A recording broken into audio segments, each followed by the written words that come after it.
On?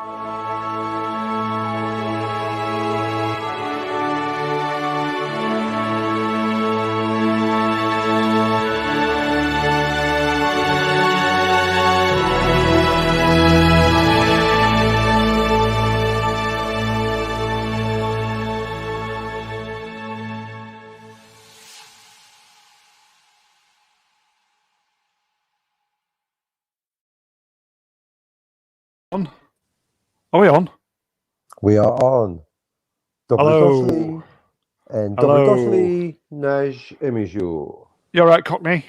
Ah, what a difference a day makes. 24 little hours. It Ba, does. ba, ba, We've got ba. some very special guests in the chat. From Beyond the Grave, Tupac Shakur.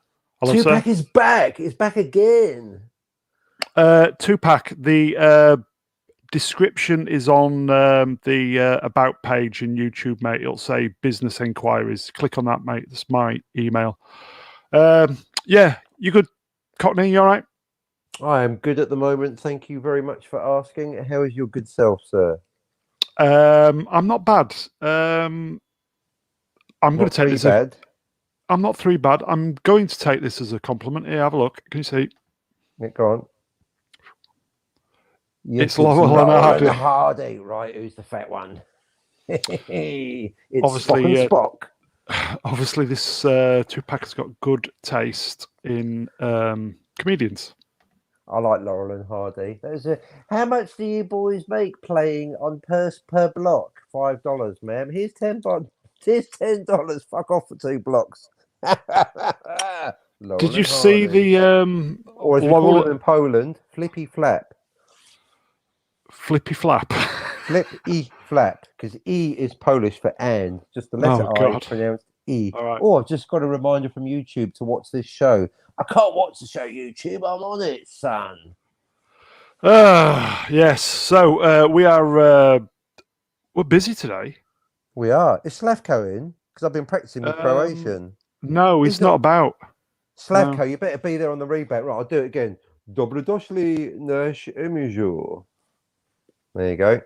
You're welcome. Anyway, so how does this day or night tell you're impressed. It's so much better. So much better. And I just want to say for all the kids out there, I'm not on anything. In fact, I've not even put the kettle on for a cat's splosh. I ain't been drinking. I ain't been smoking. I'm just I've been down the beach. So maybe that did not it. Down the pub.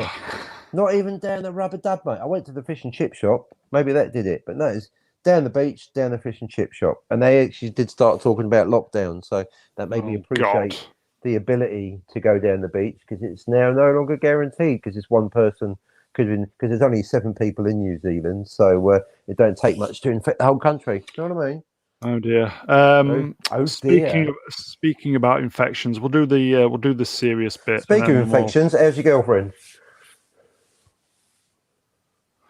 Pack it in. All right. You've been naughty. Hold on, just let me get rid of the. Oh, that's not working with the graphics, is it? That's all I've sent mate. Oh, I'm just about to get rid of it. Just bear with me. Oh, what's going toilet? That works, doesn't it? It's like a focal area. Oh. That's purely accidental. Nice design. Okay, so always the best though, aren't they? Exactly.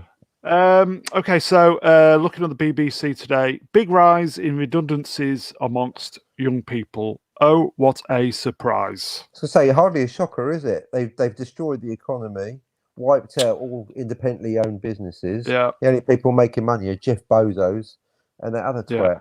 The number of people out of work in the UK has continued to rise, with those aged 25 to 34 the biggest facing the biggest risk of losing their jobs. So you get all the figures and stuff. All the basically it's the worst since the banks went down. Right. Then there's this going down. Who's that? Please. Stock photo. I'm trying to be serious here. No, you're trying to be toxic. Pack it in. There. I just said, who's that? So it says here, what does redundancy feel like? Well, I can tell you what it feels like, but Abigail Shite. Ward freely admits that she was a bit naive when she began her latest job hunt after being made redundant as store manager. I know that. I know.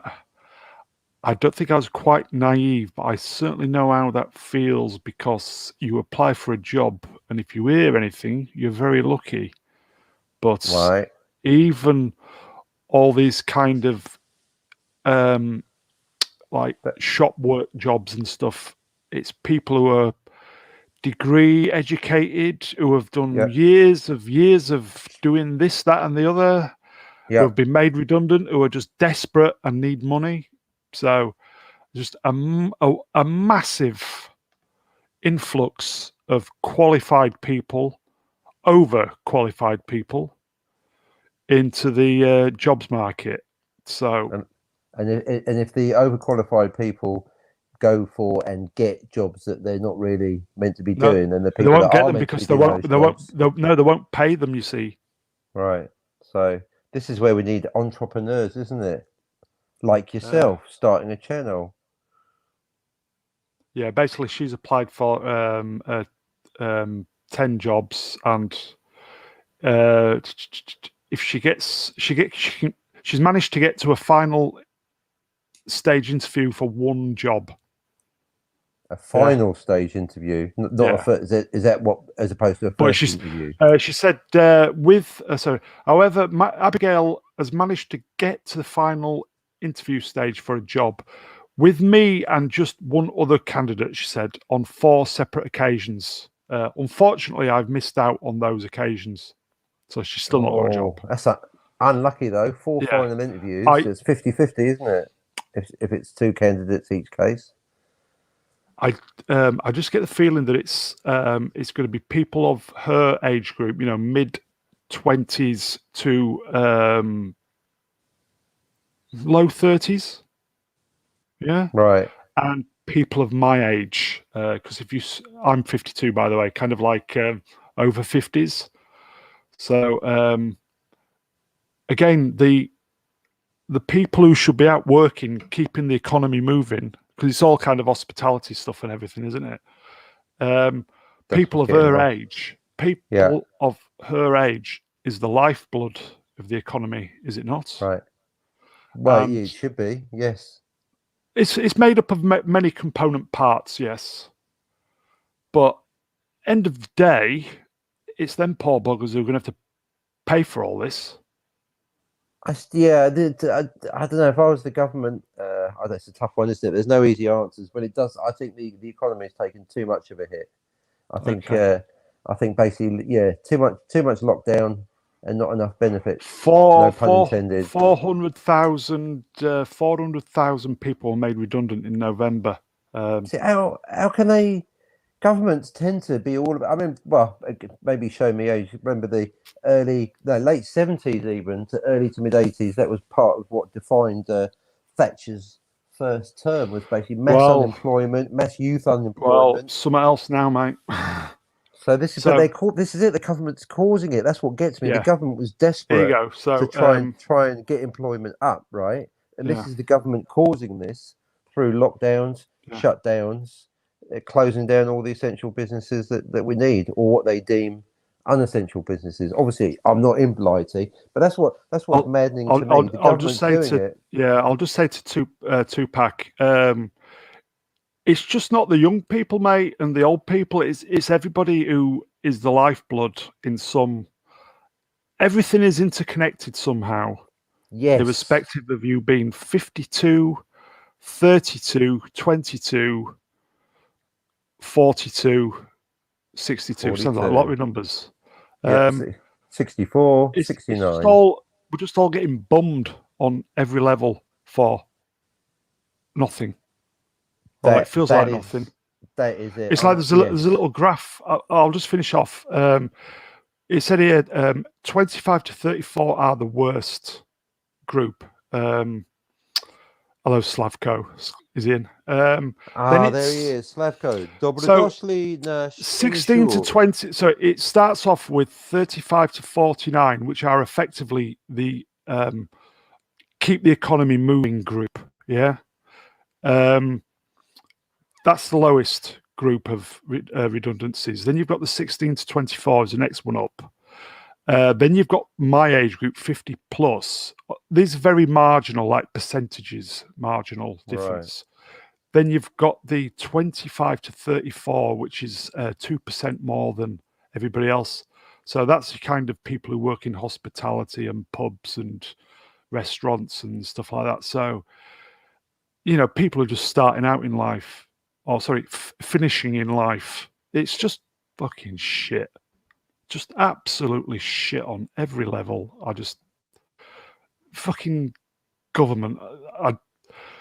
You just read articles saying, "Oh, it's lasting a lot longer than what we thought it would." No fucking shit. Anyway, yeah, well, so that's basically got they got the prediction wrong, and we got the prediction wrong. You're paying the price. Yeah, remember, it's people who are spreading it. Don't forget. But anyway, enough of that. Oh, look who's here? Speak of the devil. Look who's here.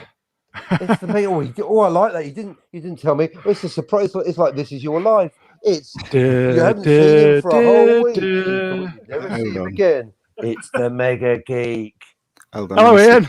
Oh yeah, hold on. Let me just see. Oh, my thing is working. Hello. How are you guys doing? Pal? Yeah, I'm all right. Employment. Here's a man with 3 jobs and a script on the go. How does he do it? Good for him. Good for him. I keep That's trying. His children. What's it feel like to be working, Ian? It's a bit of a. Actually, I'm grateful, but it does take up a lot of my time. That's the problem. So, but I'm grateful. The thing is, though, I edit a lot, so I'm sitting down a lot. So I need to I really need to get up and walk sometime. Do you know what I mean? I'm having that problem. It's not good. Yeah. Not good at all. You're having that problem. How's you guys doing? Brown. Sorry, say again? Sorry. Oh. Sorry, what do you say? I was just following that thread. Brown's got the same problem, but he's not editing. He's not editing, Brown. Go for a walk. Yeah. There was a kind of a transition. When I first went onto lockdown, I didn't go anywhere near a computer. And I could feel my body adjusting to how it should be. And now I've started to do this, and we're going back down to the computer operator chair body. It's not good. I'm the operator. I know. I'm my computer operator. The problem is that the thing with me is I'm a horrible creature that has to create all the time, whether it be editing or whether it be writing or stuff like that. And if I don't do it. Well, it's not that I'm a workaholic. I just feel like if I don't do it, I'm neglecting whether you believe in God or not is what God gave me. Well, so that's your fire. So, that's your fire. That's your spark, isn't it? Yeah. There's something in that, though. No, you're right. And even for all the atheists out there and the agnostics, 2 separate groups, I fully agree. If you've got so-called God-given talents, it's almost a crime not to use them, isn't it? It is. Yeah. But it really does sadden me sometimes when I meet. It's mostly with actresses, actually. When I meet actresses and they're really talented, and then suddenly, a couple of years later, they give up because they're not getting enough, enough attention or enough jobs, and 2, it's because of the ticking clock. Actually, 9 times out of 10, they give up because of the ticking clock. They feel like they need to make babies and stuff, and it's a shame because talent gets wasted. Well, actually, no, it isn't a shame. They have the right to make their own decisions. That's the thing. No, but so I met a salon actress, and it's nothing. Well, there's many things sad, but it's quite sad to see an actress that could arguably make it, didn't make it, and is getting to that point where she's not going to make it. Yeah, she had the right up, this one that I met, but that's another story. We have some wise words from beyond the grave. Sorry, Cockney. I was going to say, and the sad thing is this fucking twats like Brie Larson making a killing with acting and the YouTube with absolutely no talent whatsoever. Hello, Tupac. If you have the voltage and don't shine, it's the curse. Oh, yes. It is true, because that's the thing, you see. When I was a lot younger, and I still am to a certain degree, quite humble and stuff like that, but I have to try and cut that out. I have to try and blow my own trumpet, because I feel that if I don't, especially in today's society, nobody else will, and nobody will know that you're there, That's the problem. Now you got to act like an arsehole and go, yeah, I'm terrific, I'm the greatest, I'm brilliant, whatever. But I guess if you can do it like Muhammad Ali, and make a big joke out of it, I guess people, will listen. But I haven't figured that one out yet. He was the greatest. He was, yeah, he was So definitely. That's almost a transatlantic thing, because a bit of British humility. Sometimes you're right. These days you need to. But it's not enough. You've got to blow your own trumpet, as you say. You've got to get yourself out there. Sorry to kind of interrupt the love in. Shall we just kind of briefly mention this? What Demon Side Synthwave sent me. I still can't say that. Can you see it on the screen? Yes. This was in the Toronto Sun 3 days ago. Sorry. Doctor 3 days Who ago. Advisor. Chris Chimballs says COOF 19 likely started via lab leak. That makes you ask the question, doesn't it? A lot of people and a lot of the governments haven't really answered that question. How did it start? I mean, there's loads of rumors and stuff, but nobody's really given us a definite answer on how this thing started. That headline is missing one word, and that is deliberate. Yeah, wow. Who knows?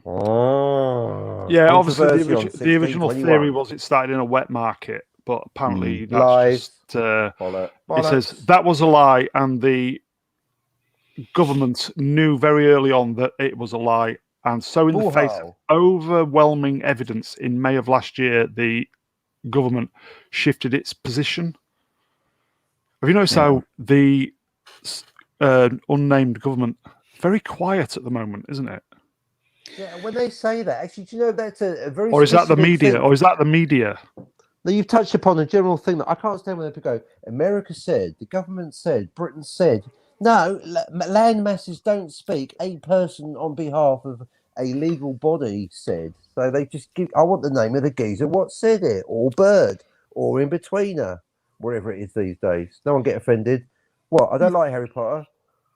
The thing is, though, it's hard to find out who to blame, isn't it? Because everybody's protected by thousands of people and thousands of organizations and stuff, and it becomes a huge maze. And and to find out who actually gave the order to do something these days, it's incredibly, it's almost impossible, because the people are so protective, especially people that have power, and it's crazy. World Health Organization advisor Jamie Metzel wants China to come clean about the origins of the...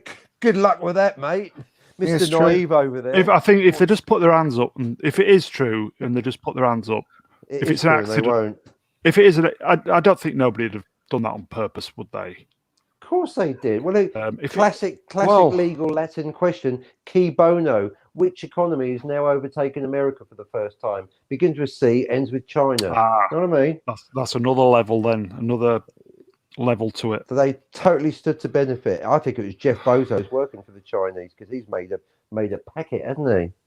Do you know what, guys? I really do hope there is such thing as a, all-powerful, all-seeing eye that actually governs us or looks down at us, because if there's no punishment for people that actually causes harm in the world, then what is the point of all of this? Yeah, exactly. Looking at you, Kathleen Kennedy. Right, so we'll kind of I'm sure in the due course of time it will all come out. That's not true. That we hope. We hope. I mean, we still don't know who killed JFK, do we? Oh, challenge on 19. So you know what I mean? It's after all these years. Do you remember when they had that report? They were saying when it comes to 2000, I can't remember what year. We'll let you see all the documents, so you'll be able to judge yourself. And we still can't see them. And we still can't see him. So that's what I'm saying. It's highly unlikely in our lifetime we'll find out the true nature of what's happening now. That's what I think. I wonder.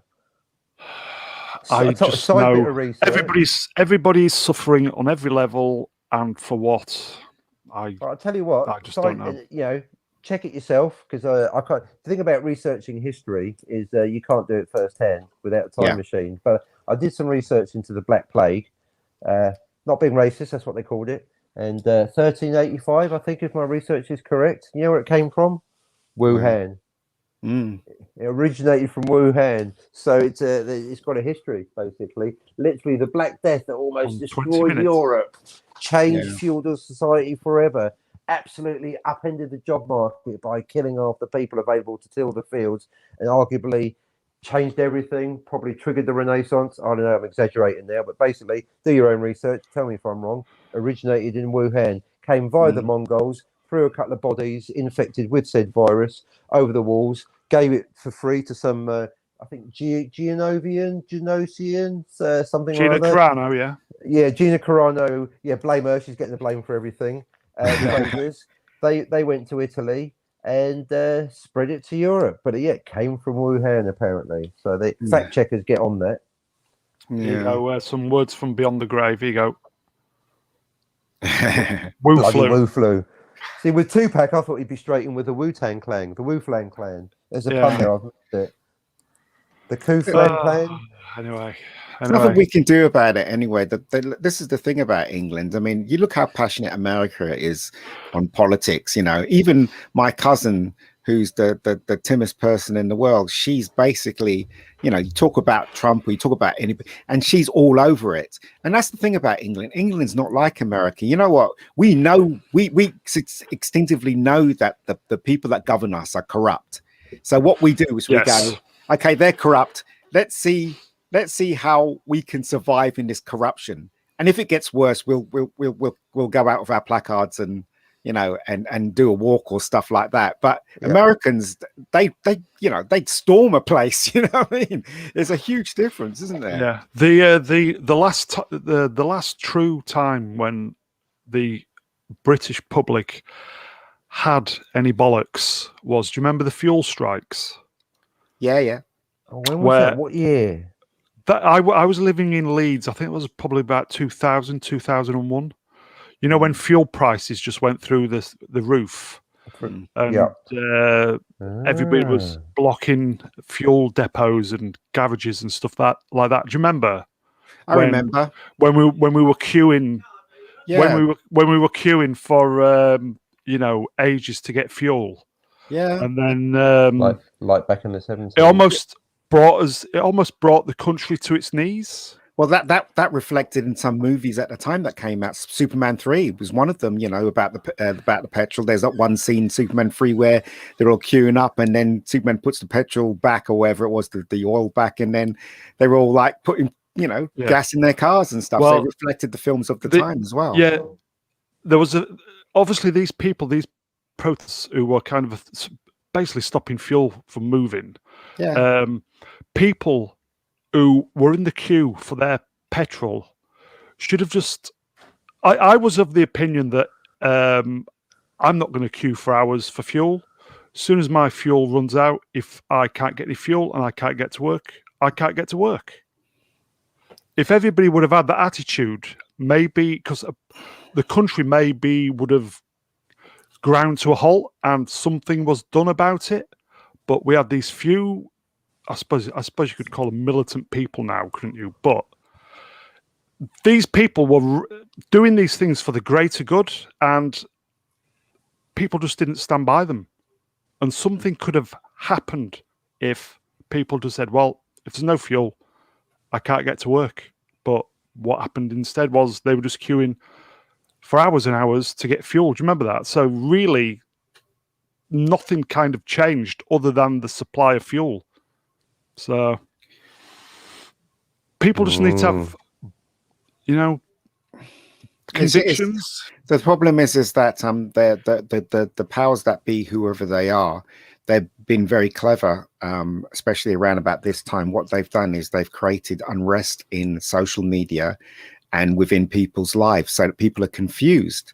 So, you know, the first port of call, if you want powers to destroy the belief of certain things in your life, and then you'll have power over that person. And that's exactly what they've done, from the pop culture, destroying pop culture, to the uprising of these people that came from universities and have this way of thinking, to, you know, to government, to everything, for politicians blatantly lying on TV. The whole thing has changed now. So there's so many things that people get upset about. It makes you unfocused on what's really happening. And that's what the powers that be want in this world, so they can move with their ultimate plan, which I don't know what is. That's what it feels like to me. It's not a coincidence that everything's happened all at once. Yeah, I think there is some kind of ultimate plan, as you say, without knowing what it is, some kind of restructure of society. And they are starting to call it the big reset, aren't they? Yeah, they are. They're trying to program us on subconscious level to be aware of it and then probably accept it. Well, that's the thing. Well, it goes back to the jobs thing, because if you take away people's power, and the basic power is, being a breadwinner, whatever gender you are, wherever you are in your family, whatever age group you are, it doesn't matter. Whatever. Being a breadwinner, Exactly. They take that away, then they've basically nipped your metaphorical balls off, haven't they? Because you can't earn a living and even earn food on a basic level. Yeah. Yeah. So, they're depowering us. Well, that's what this show's for. We're going to repower you. If you're listening, feel the power. We're going to take it back. It really is bad on every level, isn't it? Well, the thing is, though, with every bad thing that happens in life, you can always find a positive somewhere. Yeah. I refuse to believe that everything's all bad. Yeah, there are ways of someone clever will figure it all out, and it's not going to be me. Put it that way. No, I like a bit of positivity. I mean, I like going back and forth. Anyone that's been tuning in regularly when I was on the right downer yesterday, but I promised I'd cheer up by today, and I have. So my biggest problem today is I've got that one out of the fire, didn't we? Yeah. And again, just to clarify, kids, I'm not on anything. I'm not even made a cup. All right, come with me to the kitchen. Time for yeah. We need the. It's not. It wouldn't be a Nuna without the kitchen sounds, would it, Ian? It's not even my kitchen. It's my ex-wife's kitchen. Oh dear. Are you? There's my teenage son. Hi, teenage son. Ex-wife's kitchen cooking up a divorce. All right, enough of the cheeky stuff. I'll do the jokes around here, son. Get to bed. Ian, are you? He thinks he's a comedian. Are you editing today, or are you just taking it easy today? I've got a deadline, so I have to finish it before Thursday. So that's the thing. And when it comes to corporate videos, in the old days when you used to do corporate videos, it just used to be talking head, someone sitting on a chair. But these days they want green screen, they want floating graphics, they want this, they want that. So it just makes they want high production values. They want it like the Mandalorian. Yeah, well, you know what? You're not wrong there, mate. I'm telling you that for nothing. That's what they want, and on a tiny budget, and you have to deliver, and that's where it's always on a tiny budget. Sorry, that's triggered me. That bloody clients. It's always but we haven't got the budget. Can you just bit of free overtime? We want the best, but we don't want to pay for it. Can you work on it for 18 hours solid? Do you mind? Or can we just tweak it? And then they come back with changes marked as corrections. Changes and corrections aren't the same thing. Oh, don't get me started. Because they know your job better than you. But that's the thing, you see, they don't. And that's where the trouble starts. And you're trying to explain. Yeah. You try to explain to them, you can't, if you do this, then it's going to take me X amount of hours. And then they just go, oh, okay, but can you do it? And you're like, well, and if you say no, they don't use you again, and they find someone else that's cheaper. Who just says yes. Yeah, who just says yes. It's a form of blackmail, basically, isn't it? They're basically saying if you don't say financial blackmail, hire someone else. Yeah, exactly. And emotional, the whole bit. I mean, they say, oh, how much are you? And then they go, well, that's a bit too expensive. And then you go, well, okay, well, 9 times out of 10, I say, okay, we'll find somebody else. That's what I normally say. But sometimes when you need the money, you have to kind of, go down, don't you? Have to go, oh, okay, I'll do it. But then when you're doing it, you just feel like, oh, for fuck's sake. Well, exactly. Why isn't this green screen working? That kind of Tupac says, buzzwords, they want buzzwords. Your quality and standard is what they really need. That's it. Let's run it up the flagpole. See you salute. Let's all get our ducks in a row. Corporate bollocks. It's corporate bollocks bingo, isn't it? Who used to play that? I did. It is. So, right. Half hour. We'll change the subject slightly. Ooh. This is to pamper. Segue on 30. To pamper Cockney. Me? Really? Yeah. What are we talking about now then? This is the pampering. This is the pampering Cockney channel. I didn't know. I'm not asking for pampering, but I'll take it. With regards, the writers' room on Sunday. Mm. Cockney has Cockney has got a few questions to ask you.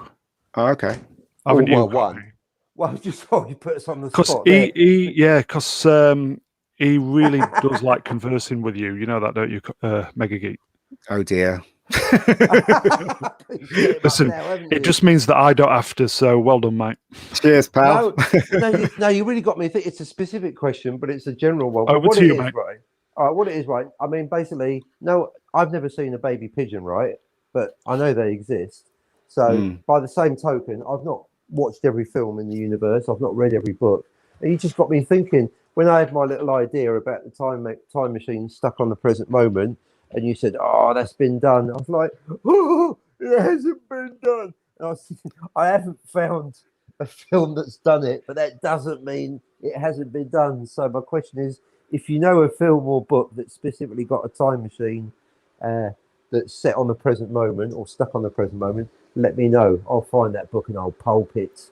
I don't know. I mean, there is what's that one that came out, the butterfly effect, and that's got nothing to do with time travel, though. I don't think. But it's time travel to the past. Oh, you've opened a can of worms that I quite like there. You'd have to scroll down. He loves you. In fact, I did a video. Even it was pre-Cockney. BC, before Cockney.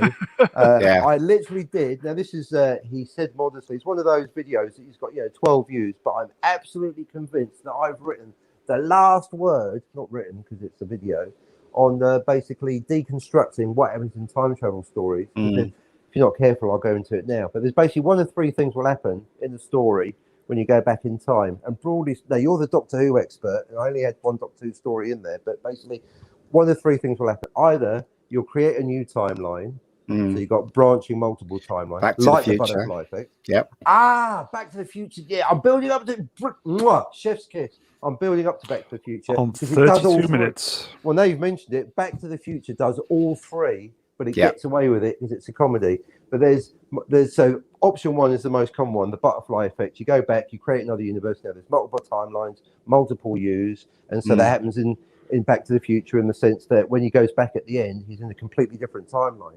Yeah. Okay, so that's option one. Option two, quite rare, but my favorite, which is what happens in 12 Monkeys, which is that there's only one timeline. There only ever was one timeline. You go back, but you don't have to worry about. You can basically fall over, kill someone, doesn't matter, because you always have gone back, but you still get paradoxes. Yeah, the paradox. Because the paradox being is well, then you might have caused something because you take information back with you. So in Back to the Future, the one timeline would be inventing rock and roll. This kid's just invented rock and roll, but of course, who really invented it? Was it Chuck Berry or was it Marty McFly? So I like that in 12 Monkeys because it's pretty deep. And then the third option is the City on the Edge of Forever and Sound of Thunder option, which is you go back, you change things, but you destroy the original timeline. So there's multiple timelines and one timeline.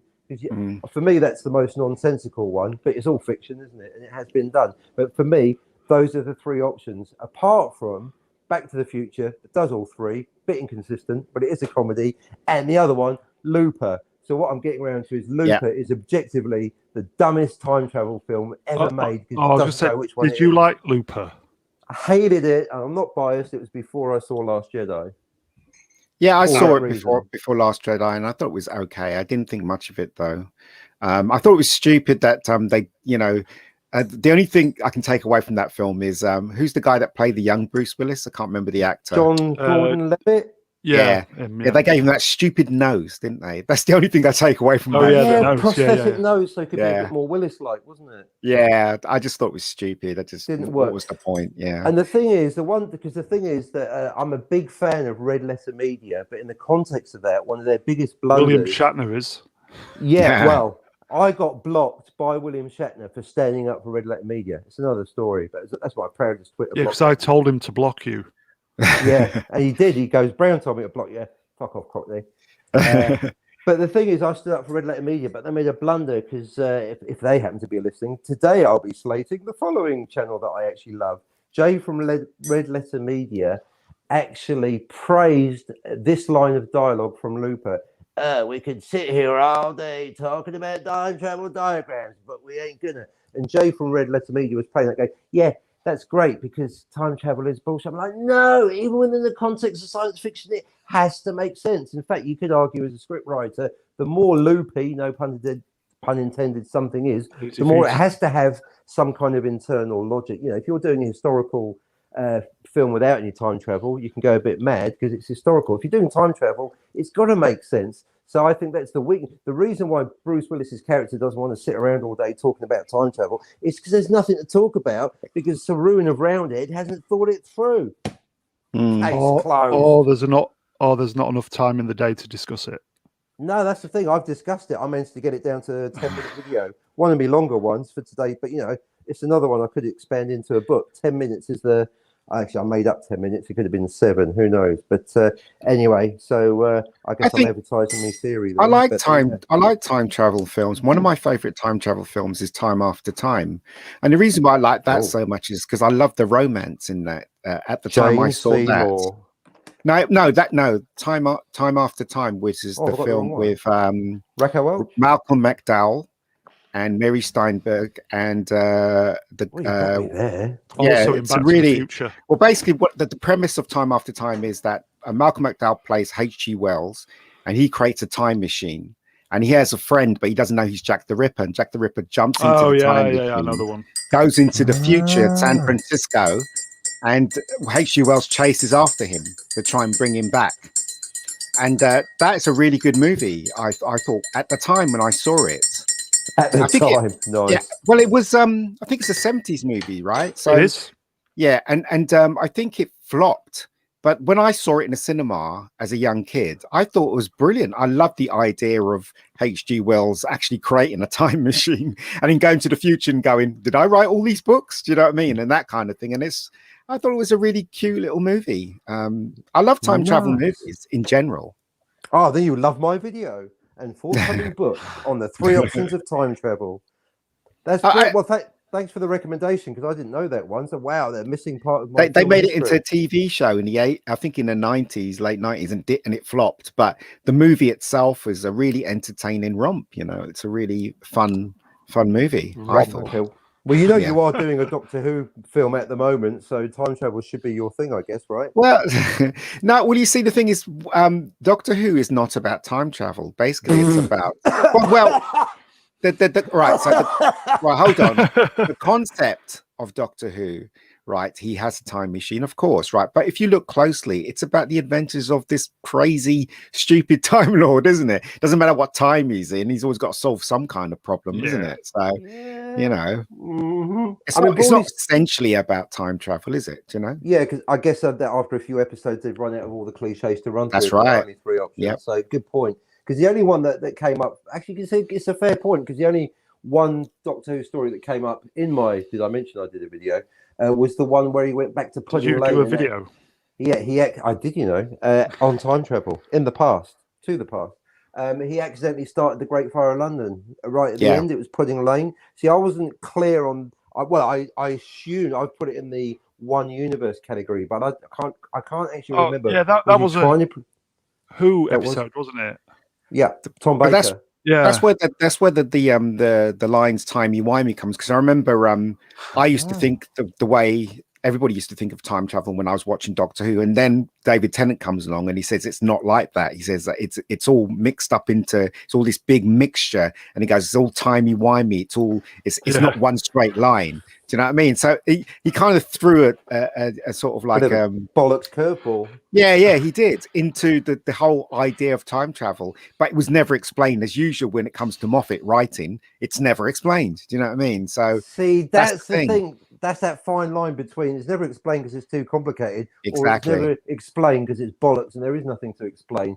See, it's a fine line, but in a way, it's a broad line, and they should clarify, because I think that there should be always a line. There might be multiple lines. There could be crossing lines. There could be squiggly lines. But if you have some kind of line, it doesn't make any sense. The concept of Doctor Who doesn't make any sense. Like, for instance, the very first episode with Chris Eccleston in, there was this guy. So Rose meets the doctor, and then he disappears, and Rose is trying to find out who the doctor is. So she meets this conspiracy theory guy, and he goes, "Look at all these pictures. Here's 1920. Here he is here." And it's a picture of Chris Eccleston. Oh, and I'm like thinking to myself, that's bollocks, because William Hartnell was the first Doctor. So wouldn't it be William Hartnell in those pictures, or even Sylvester McCoy, or even, do you know what I mean? How is it that Chris Eccleston suddenly is all in these different time zones? That means that this time zone they're living in is a new time zone, is an alternative time zone compared to the other 40 minutes.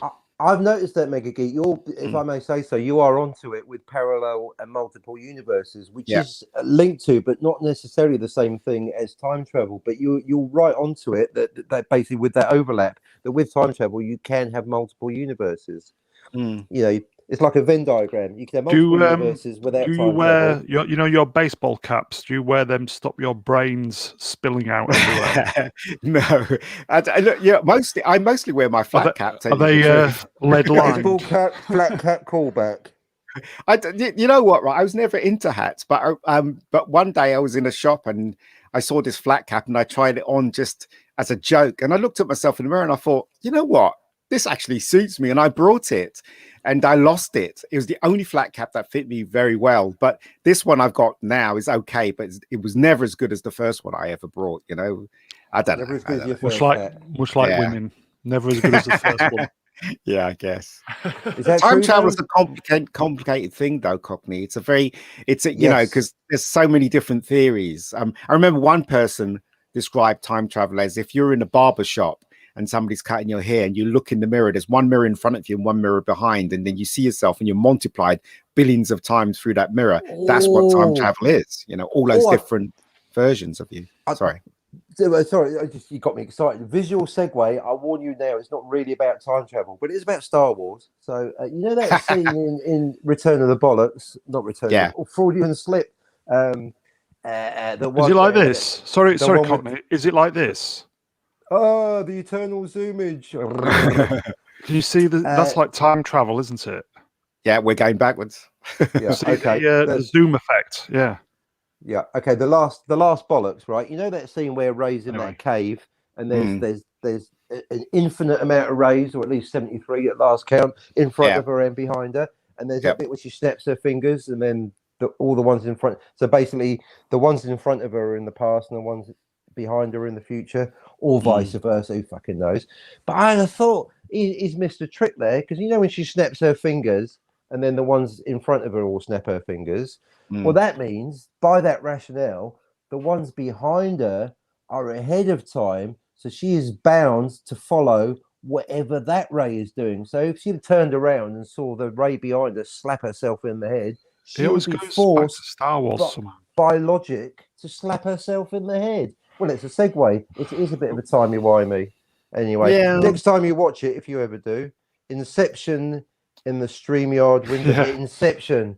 And that's what about another one. Oh, here you go. Just Cockney. What about have you ever seen Fringe with the Watchers, the guys with the hats? They're obviously the men in black.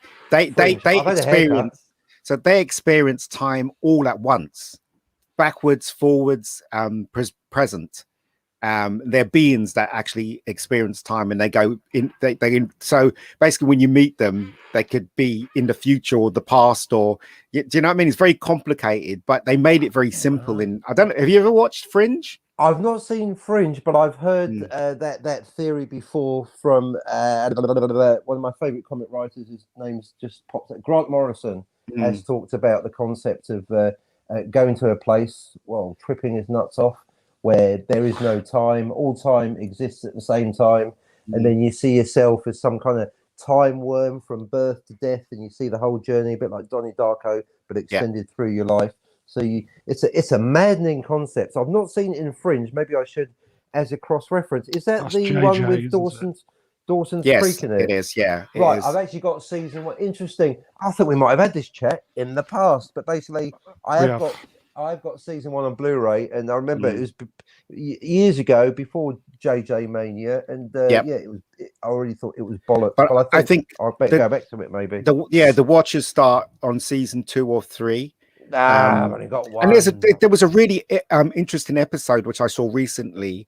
One of the watchers, in the beginning, this girl, he kidnaps this girl.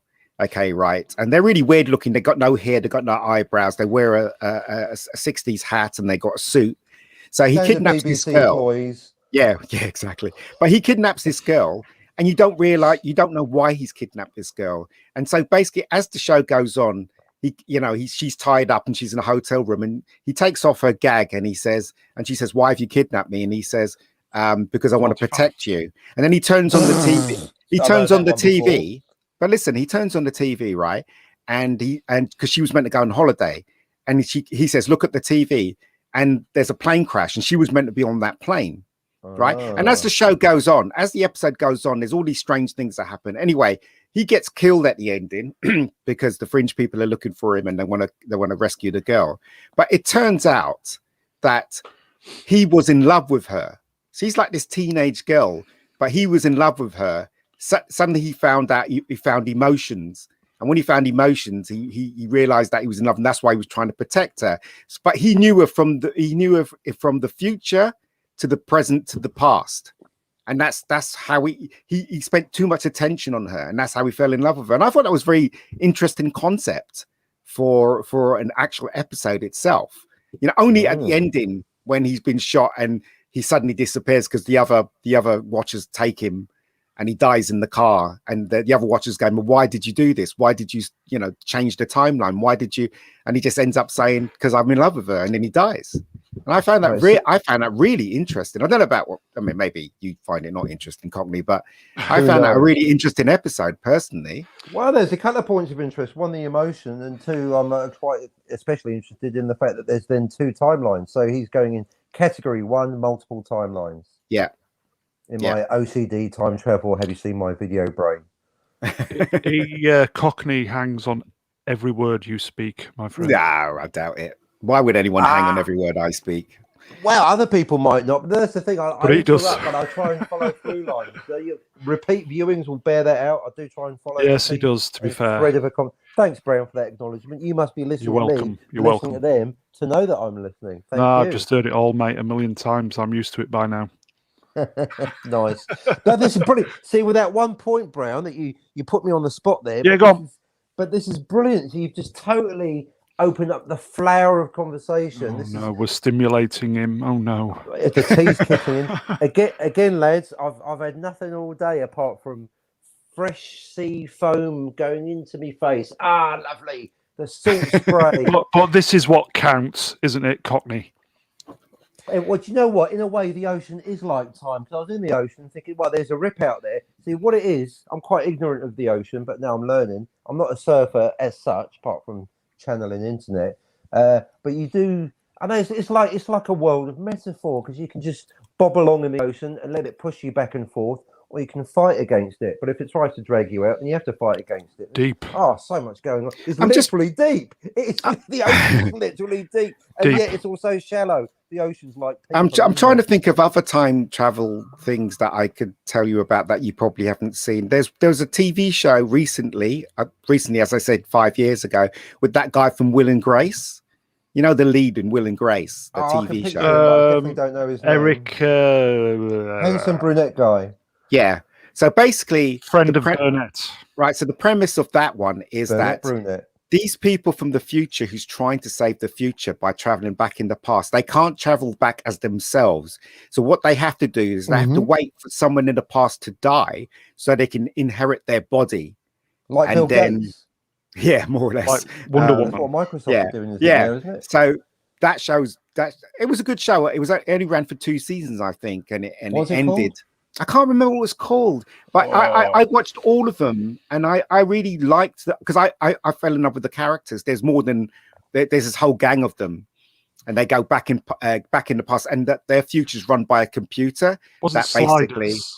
No, that's Sliders. That basically calculates things and tells them that they should do this, and then the future will be fixed. It's kind of ringing bells. Yes, yeah. I can't remember what it was called, but I think it's on Netflix. It's definitely on Netflix, but you should watch that too, Cockney, because that has some really nice ideas about time travel. Well, I'd look it up if I knew what it was called. Oh shit! I'll try and find out for you. Fact checkers, Slavko, where are you? Tupac from He's the grave. not in Come today. Where Phil, is Slavko? Time Cop. Do you remember that? No, it's not Time Cop. No, Yeah, Time Cop with Jean-Claude Van Claude Van Damme. Damme. Remember that? Yeah. I'm going to kick your ass all the way to the next millennium. I like the idea that if they touch each other, then they cancel out each other. That was quite a good idea. From the past, that someone from the future touched himself in the past. Yeah, that then, was yeah. I really like that idea. There's some really nice ideas in time travel movies. Really, really good ones. And that's one of them, in my opinion. Well, now I've got my Star Trek 4. theory. Star Trek. Oh, Wales. They go to Wales, don't they? They do. Yeah. Never been to Wales. Captain, why does everyone do so much motherfucking swearing in this century? Keep it inarticulate, Spock. Just one goddamn minute, Admiral. It's a great movie. Fucking hubris. It's a shame the music was bad in that movie, but the film was quite entertaining, in my opinion. But yeah, if it's like with we were talking about RoboCop yesterday. And Starship Troopers and all that kind of Verhoeven stuff. The big three and Total Recall, the big three. Somebody with RoboCop 2, they put the RoboCop soundtrack over the film, and it's just it's a new film. But music is very important when it comes to films. It actually spurs on your emotion, especially if they hit the right notes. Yes. I think, do you know what? It's worth noting, because when people are making comparisons between comic books or graphic novels and movies, that is the central thing that's missing. If only graphic novels could come with music. You're quite right. It is Blade Runner, perfect example, or Star Wars, another perfect example. Just I'm sure they'd be absolutely fine movies without a soundtrack. But we all know, everyone here, that John Williams and Vangelis, respectively, for Star Wars and Blade Runner, just elevated that amazing material to the next level. In fact, I think there was an interview with Rutger Hauer. Very simple. It's like, what's the best film you've ever done? Blade Runner. Why? Because of the music. Boom. I mean, but when Richard Donner was making Superman, and he had a really hard time, as you know, the history about the way he made the first Superman movie because of the stupid producers, and then the studio ordered them to bring out Superman 1. Because they were meant to make Superman 1 and 2 back to back. So the studios were like, you know what, you're wasting money. I just want to see Superman 1 now. So Richard Donner put it together. And when he saw it, he thought it was great. But the only problem was that he wanted some really good music. So they hired John Williams. And he was so happy because he didn't tell John to do anything. He just basically said, just compose music for us, please. And he was so happy. He literally jumped out of his seat when the music started and thought, my God, it's made my movie 10 times better. It is amazing. If you listen very carefully, the music actually says Superman. That's what it says. Superman. Yeah. So basically, John Williams and Richard Donner, they were talking about it, and it says, we literally spell out the word Superman in the actual theme itself. Shut the front door. Yeah, so there you go. So music is very important when it comes to films, because if you look at E.T. now, for instance, the E.T. bike chase, if you watch that with no sound, it's really slow. When you watch it with the music, John Williams' music, it moves very fast. Right. Try that. You should try it. I've got the Superman soundtrack album vinyl upstairs somewhere in the loft. Yeah, so have I. What, in his loft? That's weird. In my loft. I think... Just bear with me. The old man's walking in. Just bear with me. Into the loft.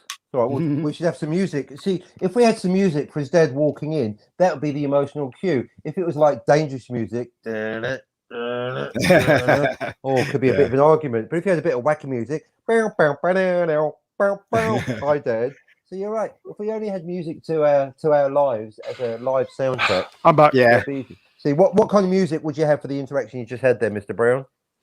Well, the old man sorted his car insurance out. He rang them up. He basically rang instead of going through the automated internet lines, he rang them up because he had to, because the bank details, his bank card, it was a new bank card. So he's rung them up and they spoke on the phone. Just by speaking to them, he's got it £100 cheaper than going through the internet. Wow. So there you go.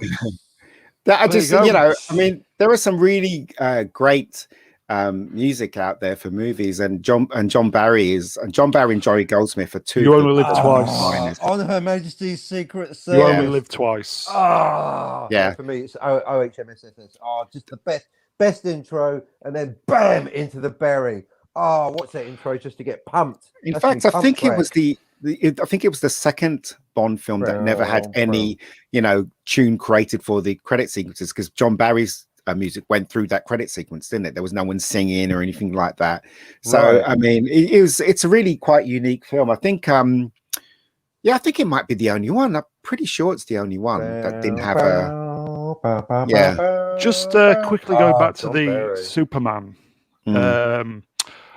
I don't know if it is Superman 2, the music where they're kind of at the beginning flying towards the kind of Superman 1. Was it Superman? Yeah, okay. I think there's the melody. Superman. Yeah. It's basically where they're kind of flying to where Zod and stuff. They're getting. That's 2, isn't it? Zod. Yeah, and 1. Was Zod in 1? I'm sure it was. I'm sure it was number 2 though. The theme of it was in 1 though. where it's flying towards, basically, flying towards the dome. I think the music. That's 1. Is it? Ken Thorne did the music for 2. So, based on John Williams' music. John Williams did. Well, then I'm going to say I think the theme where it's flying towards the dome is probably it's very nuanced with the theme. I think it only creeps up for that sequence, but I think that musical sequence is probably John Williams, for me, his finest work. Well, John Williams did music for Land of the Giants, Voyage to the Bottom of the Sea, what is it, Lost in Space. He created all those themes. He was well before he got into movies. He knew his beans. Do you know what I mean? He knew his craft very well. For me, I just think that musical sequence for me is his best work. Yeah, he's terrific. It's even better than Star Wars, I think, and that's saying something.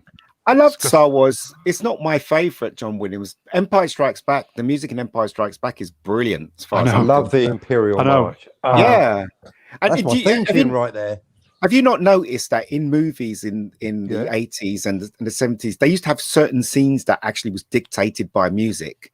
Like that scene where you see all the Imperial starships, and then you hear that the first time you hear the Imperial March. That scene obviously is dictated by music, but they don't do that anymore in films at all. In fact, you'd be pretty lucky if you can hum something that especially TV shows. There's never a really good theme for a TV show anymore. It just sounds like noise in the background. I don't know what you guys think, but it's not like Minder, is it? Back in the old, I can be so good for you. I want to help you. We've kind of briefly discussed this before. As I said previously, Star Trek 209. For me, the opening music where they're doing these, when Nero comes through the musical sequence for that. As it goes through, where they're doing the battle, then they're doing the battle towards the end, and Kirk's mother's giving birth, and Chris Pine's talking. Not Chris Pine. Hemsworth is speaking to her. The music there, it's fabulous. I just think that is the best thing about the guy who composed that music. I can't pronounce his name. He's old school. If you look at Up, he did the music for Up as well. You can hum those themes. Do you know what I mean? An amazing sequence. Yeah, I mean, as I said, JJ's lucky that he surrounded himself with some really great, talented people. He has to, because he hasn't got any himself. Well, you know what? JJ is he's a good concept man, but unfortunately, he's a good lens flare man. Yeah. He's not very good at actually following through. Exactly. There you go. We've got a message from Beyond the Grave, and I'll agree with this. This is a great theme. Tupac Shakur. John Carpenter's Halloween, yes, absolutely. John Carpenter was very talented. He did music, he directed. 5-4 time. He even done visual effects in his films. He was incredibly talented, and still is. jazzy. Yeah. Yeah, Still, effectively, isn't it kind of creates an endless loop, doesn't it? Because most music is 4/4 time, Mm. I and didn't. he used 5/4 time. So it's like I think you got the melody going over so it sounds like the melody never kind of finishes. Yeah. Yeah. So that's why Halloween's such a great. Didn't Christopher iconic. Nolan, forgive me for not knowing who actually did the music, but they used a very specific aural illusion, creating some kind of, it feels like it's perpetually going up in pitch. There's some music trick. Who did the music for it? That's the thing, he got me there. For which film, sorry? Hans Zimmer? Sorry, it was the film in question was Dunkirk. But was it Hans Zimmer? Oh, it's Zimmer. I don't know. Could be. He sampled. the Beatles for all I did know. he sample some clocks or ticking clocks, and he used that as his there's some- effectively? I mean, I'm more of a visual person, so I don't understand the mechanics, and I won't pretend to. You can just look up, Christopher Nolan music Dunkirk. But there's some aural illusion based on the pitches going up, and there's a pitch shift also because it can only go up so much before it's too high up, and then it's got nowhere to go. Oh yeah, So you change octave. Well, it loops back. It goes down an octave and up a pitch, or down. I don't know. This again. I'll stay in my lane. This is where a problem, but this is where we need problem being. Yeah. Plus, you have the fourth icon. Here you go. Here you go. Name drop on. Met John Carpenter in LA. Cool dude. Oh, was he actually a carpenter, like Harrison Ford? No. Well, I think that music today it's not very good. I think, as I said, I'm not a huge Hans Zimmer fan. I think Hans Zimmer makes okay music, but it's just noise to me. Man of Steel is very good. The Wonder Woman theme is really good. He makes a good frame. Yes. Yeah, I thought because it has a theme, the Wonder Woman theme, and you recognize it. You recognize it straight away. And I love composers that do that. They do a theme and you recognize it and it elevates what's happening. Like Indiana Jones, the Raiders of the Stark theme, the Indiana Jones theme. Every time he does something heroic, it just elevates your. I think with Wonder Woman, it's the Johnny Marr guitar. Yes, it is. Yeah. Did Johnny Marr do? Wow. Yeah, it did it on. There are YouTube videos with Hans Zimmer in concert, and Johnny Marr, as in the Smiths. Johnny Marr is there. I watch. There's a Man of Steel, the Man of Steel live video with Hans Zimmer, and there's Johnny Marr there playing the guitar, and Man of Steel theme is a great theme. I didn't know that either. You both blow my mind with filmic information. I'll tell you what, I like this channel. You really learn. I'll tell you one thing. Nobody watches. I tell you, I might be in it. No, go on. I'll tell you one film that I really love the music, and I've got the whole soundtrack. Is Titty Titty Bang Bang? No, it's a film called The Ipcress File, and the music's done by John Barry, and the music's very 60ish, and I love that whole tone of Barry's music at the time. Oh, very, the original one with Bonding. Michael Caine, right? Yes. Brilliant music. Absolutely fantastic. And I got the soundtrack, and it's really, and you know what, as I said, these days they don't focus on scenes in the beginning. When the Ipcress File starts, it has like a little scene in the beginning where somebody dies. And then when it kicks in, it starts off where Michael Caine's asleep and he wakes up and he puts his glasses on and he starts making breakfast. And that's when the credits start, as he's making breakfast, as he's making his coffee, whatever. And that whole scene where he's just doing the mundane thing with John Barry's music, it's absolutely spot on and brilliant as far as I'm concerned. They never do things like that today. I'm so annoyed with new filmmakers today. Nothing excites me anymore in new films. I don't know why, but I think it's all very dull now, But there you go. That's just my dull music, dull script writing, dull character development. At least it's consistent. It's all dull as dishwater, isn't it? And that's a good Mandalorian. Yeah. Well, I like Mandalorian. That's, as I said, that's probably the last thing that I enjoyed. And that. Well, that's the thing. It's the least crap thing that Disney have done, so it looks like a work of genius compared to the shot they've been shoveling down our throats for the last 6 years, isn't it? WandaVision is charming. It is. I saw the last episode. We'll see where it goes. Apparently, Paul Bettany says it's going to blow our minds in season 4 because I couldn't help tweeting No, somewhat it's the bitterly. next episode. Apparently, is the one that. Yeah, 4. That's what I said. 4. You said I'll have season 3. 4. No, I didn't. I said Yeah, you episode. did. Right, but You anyway, did. both selector. I'm so glad you're recording. 1 hour 4. I'm going to timestamp it, Oral mate. disagreement. I said. You said Very season good. 4, mate. I meant episode 4. Freudian slip. Oh, I guess. It's that's my karma. I don't think it'd make. I don't think it'd make it to season 4 anyway. No, It's that's really- my karma for picking up Mega Geek for saying thingy when you meant what's his face the other day. Oh, yeah, you know, Karma. it is really important that music works, especially if you create a movie or TV show. I can give you great examples. I mean, I remember, and this is like a long time ago. I remember when I first saw the Muppet movie. I don't know if you remember that. The Muppet movie. You Muppet. Yeah. You Muppet, Fozzie. What? You are a Muppet. The thing is, if you remember adapted that from the movie, it starts off where he's in the swamp, and that rainbow song that starts there. I think that whole scene is magical, and I'm talking about the Muppets, pal. That's what I'm talking about. So, as I say, music is very important. If you get the music right, you're halfway there to drawing in the audience. You know, you really are. So Definitely. I mean, do you use music when you're writing, Mega Geek? you know, if you watch Rebecca Gold, the composer that did the music for Rebecca Gold, we had extensive talks about how it should sound and stuff like that. And you know, he created a really good theme for her. And there's a scene I think it's the last episode where it's just dictated by music, because I'm old school and I love stuff like that. But as I said, I as a filmmaker, I try to imitate the greats, you know, like Spielberg and Hitchcock and stuff like that. Not so much in Rebecca Gold, but I recognize the fact that Spielberg did do stuff like that, where he just had music dictating a scene. In remember in E.T. when the frog scene, when Elliot lets all the frogs go, there's that one scene with no sound, no sound. It's just music as the frogs are being released.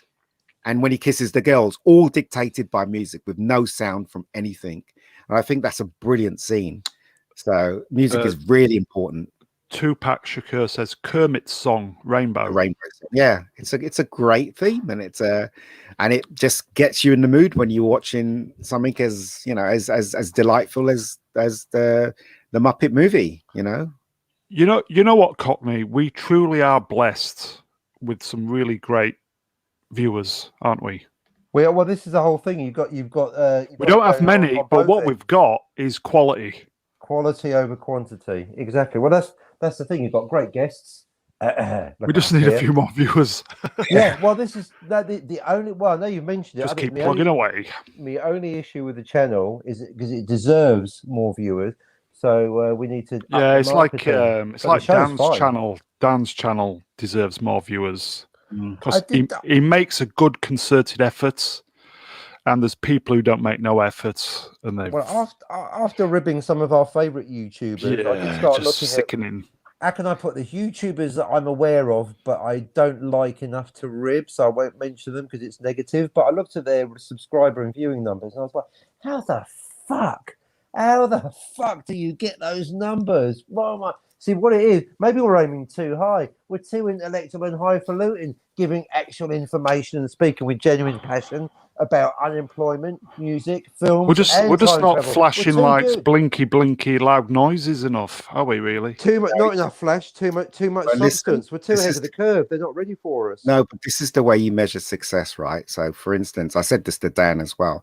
So, for instance, if you got a channel that has over 2K subscribers, and if you look at their channel and it says 33 people are watching, then basically that's not a success. If you have a channel that has 49 subscribers and 36 people are watching, that is a success, because that means that the 49 subscribers, the majority of them, want to see your content. Yes, and that's how I measure success. Viewers over subscribers. That's right. Yeah. As I said, you know, some channels have over 10,000 or even 2K subscribers, and yet only 6 people are watching their content. What kind? I mean, it's obvious that he's badgered everyone or got on some other channel where subscribers are subscribed because he's been on another channel, and that's how he's got the subscribers. But the content's always king. If people are not watching your content, what's the point? Exactly. Do you know what I mean? Nicely put. Well, we're lucky enough to have a couple of regulars, so yeah, it's just a question first of followers just kind of building. keep plugging away. Keep plugging yeah, just away. keep plugging away, and But some of that stuff see is what happens. golden. I mean, I know it can't be perfect every minute, but you know that four-way we had the other day. I mean, on there about writing, there's some Verbal golden four-way. stuff in there. Exactly. I've not even re-listened to the whole thing, but it's just some golden information for the young budding writer out there, or even the old budding writer that's changing career, which goes back to the unemployment thing. You know, I have asked Dan if he wants to come on one of these. He said he would, but he's busy with his podcast stuff, isn't he? At the moment, Yeah, he's kind of changing direction slightly. He said, No, not really. He's always been doing podcasts even before he came on YouTube. So that basically he's used to doing podcasts, and he does a lot. Thousands listen to the podcast that he's involved in. Yeah, but you know it's different. And when you're on YouTube and you're doing a YouTube live thing, it's very different to podcasting. Do you know what I mean? And he recognizes that fact, and he's embraced it. You know, he's embraced the whole. There's a huge difference between podcasting and YouTubing. You know, and you know he's just doing his best. You know, like everybody else, like you are, Mr. Brown. You're doing your best. Well, just keep plugging away and just try. You know, do something that people are interested in, and hopefully it'll all come together. You can only talk about something that you're passionate about. And I remember once I worked for this. I used to work for this guy, and I used to maintain his YouTube channel because he couldn't be bothered, and he was paying me to maintain his. This is the truth. Okay. I was maintaining his channel, and it doesn't exist anymore. But it got over 1 million subscribers at one point. Wow! And in those days, YouTube used to invite you to the YouTube headquarters when you got over a certain amount. And I remember when I went there. Okay, when I went there, where is the headquarters? Where is it? It's in the West End. It's I think it's in Charing Cross Road or something like that. It's not abroad then, right? Okay. Yeah. Okay. Anyway, so they had a stage and people were going up and talking about their channels. And one of the guys that ran that particular section, he went up and he said something that was true. He said, if you take someone like Brad Pitt, Brad Pitt is not showing you who he is. He's shown you a persona of who he is. He's shown you the Brad Pitt superstar. But when it comes to YouTube stars, they're literally showing you who they are. You know, there's no barrier there. When they get on YouTube, they are who they are, and their passion. And that's the difference between a YouTube star and a Hollywood star. And that's true. That explains why Brie Larson's channel is bollocks, because I did watch her first broadcast, and she was trying so hard to. You've nailed it. She was trying. She is an actor or actress, if you prefer, and she was trying so hard to be like a normal YouTube star. Oh, I don't know where the camera is. Oh, is this thing on? Is it focusing? And she was acting like a normal person and doing a bad job. She wasn't coming across as a normal person or as a good actor. And that's why I was like, I can't even enjoy this ironic. I was going to ask her to come on here just for the laugh. Take your feet with you. What she'd do better here, because, well, there'd be no flirting, would there? Because she's got no sex appeal, so be straight on to business. Tell me, Brie Larson, why did your mother push you into this career that you clearly don't really want to be doing, you've got no talent for? And what is up with your feet, love? Your plates are well dodgy. Bilbo Baggins is taking the piss out of those things. Know what I mean? Ian, we've still got this Star Trek 5 stream to do with Doomcock at some point, you know, with Dan. Yeah, when's that going to happen? I don't know. Look, Dan's really busy, and you know, and it's up to him, really. I mean, I have a channel, but I don't do things like live stream. I could probably do it on here, but it was, you know, it was kind of arranged with Dan, and to be fair, I think he'd do it better than me anyway. But obviously, I have to start somewhere. But all the guests, you know, Ralph Winter, he's lined up.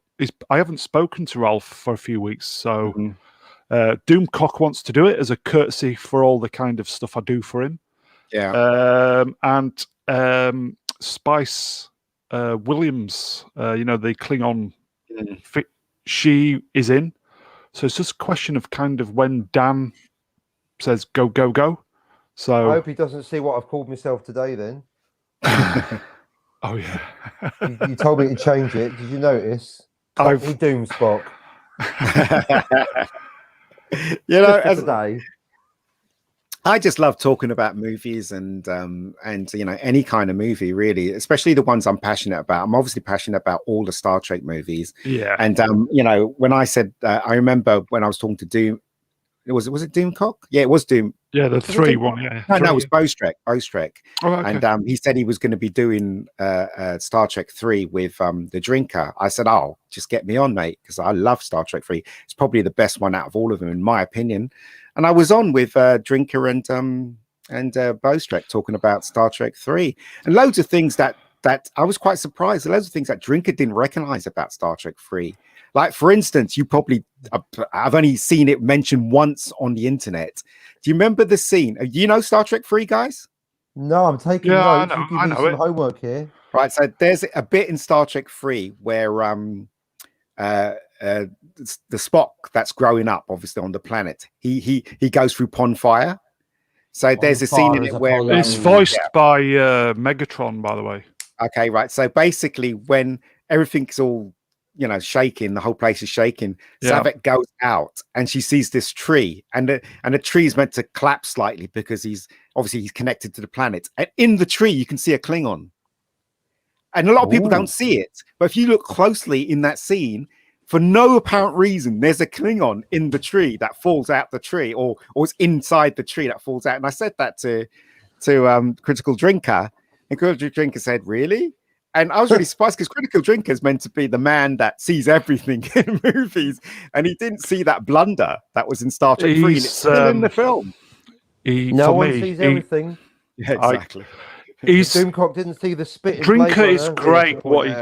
Drinker is great at what he does. Yeah, I love Drinker. He does know his onions generally, doesn't he? But I kind of get. I could say things, but I won't. No, you know what? Right, come on now, because I'm no, it's unprofessional. Drinker.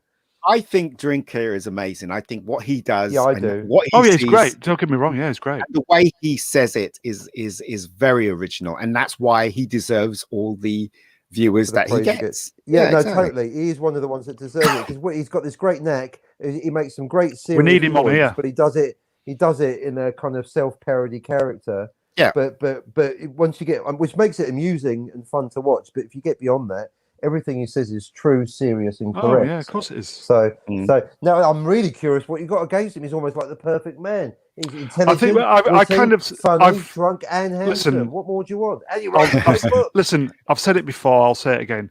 Drinker, when you do a 6-hour live stream, which I've got no problem. Oh yeah, sorry, I know where you're going. Just spend a little bit of money on StreamYard subscription, please, and just get some graphics, just a little bit of production, for if anything, just for the folks at home to watch something pretty instead of just a black screen for 6 hours. Brown, if only you knew someone that did StreamYard style graphics for YouTube. Who could that be? Who could it be? Mr. Brown, who could that be? Is that... Yes. Is it Harvey? I am janitor? Critical. I am available to brand your channel if you want. Come on, Critic. I guess because I'm having no luck with Doomcock. It doesn't matter the way he presents himself. What matters is what he says, and that's the thing. And I think he realizes that. Like, I remember I saw him and he was talking to the Star Wars girl. I can't remember her name, but that Star Wars girl. Yeah, that Star Wars girl. He had and he was on screen. He was on screen, and she was on screen. But get a room, you two. Get a room. That's all I'll say. Get a room. Her camera picture quality was better than Drinker's one. Drinker's one looked like he'd smudged it with Vaseline or something like that. It looks really horrible. And it's very rare that you see the Drinker literally talking on a mic and stuff like that. But as I said, he probably doesn't think it's important. What he says is important rather than what you see. So, I mean, he knows his shit. He knows his shit. He knows his shit. They do like the shallow stuff, though. You're right. Yeah, I mean, it's okay. Sometimes, I find it a bit of a pain really to actually put myself on screen. Like today I'm on Dan's one and I've got to put a light up because my room's too dark. It's all blue and I've got to light myself before I get on. And I just wish I can just have, my room painted a different color, but I can't be asked, tell you the truth. That's what I like about what Brown's done here with just the icons, because I think it's basically binary. We'll go live with the pictures one day, but only if we need some pictures ready. The whole idea is just turn up. You don't even need to look beautiful for your audience. Just turn up, talk shit for a bit. Yeah. That's what I think as well. But I do have my actual life-size Spock top, so when we go that extra mile or kilometre, depending on where we are, what you should I'm ready. what you should do, Ian, is what I've done is if you can move the desk so it's in front of a window, but you have some really nice coloured curtains. I can't do that. Right. Oh, my desk is locked to the wall. So I can't really move that. And also I operate from my desktop rather than my laptop. If I operate from my laptop, then I've hardly use my laptop, tell you the truth. I only use my laptop when I go shooting to put so I can transfer all the files to the laptop so that so that I have two versions in case something happens. But I hardly use the laptop. You are Mac, yes? Yes, I'm Mac based. Yeah, on 120 Mac based. Now, on a nerd note, the one of the rumored comebacks. I'm desperate for a new computer. Well, the next MacBook Pro, the one that's going to be coming out in Q3, not only are they bringing back MagSafe, the SD card reader built in. Yes. For you photographers and videographers. Yeah, just to go on a Mac nerdy level. Apple went through a phase of less is more, and I've posted this. It was Johnny Ive. He went too far on the Zen. Yeah, too Zen. The reason why I like my MacBook Pro, even though it's 2009, is I've got MagSafe. Yeah, jealous. So if I was to buy a new, I would buy an Air all day long. Yeah, I've got an Air. Couple of reasons why I'm not going to buy one. One, if I've plugged the power supply in and something happens and it yanks out the socket, I'm going to be pretty annoyed. Yeah, that's me. I'm going to whip mine out now, actually. MagSafe. Yeah. MagSafe works. MagSafe, right? This is 2008, 2009. This model, MagSafe. Apple. It works. It works a treat. It's beautiful. Simple. I always find Mac really, really helpful because when I have a problem with my computer, I phone them up. Yeah, you have to wait a bit so somebody can answer the phone. But at the end of the day, they always help you. Do you know what I mean? They do. Yeah. But also, right, MagSafe is the power. So that's self-contained power. Right, you're not using a port. Yes. And this two USB ports. So if you're using power, one of those is gone. Yep.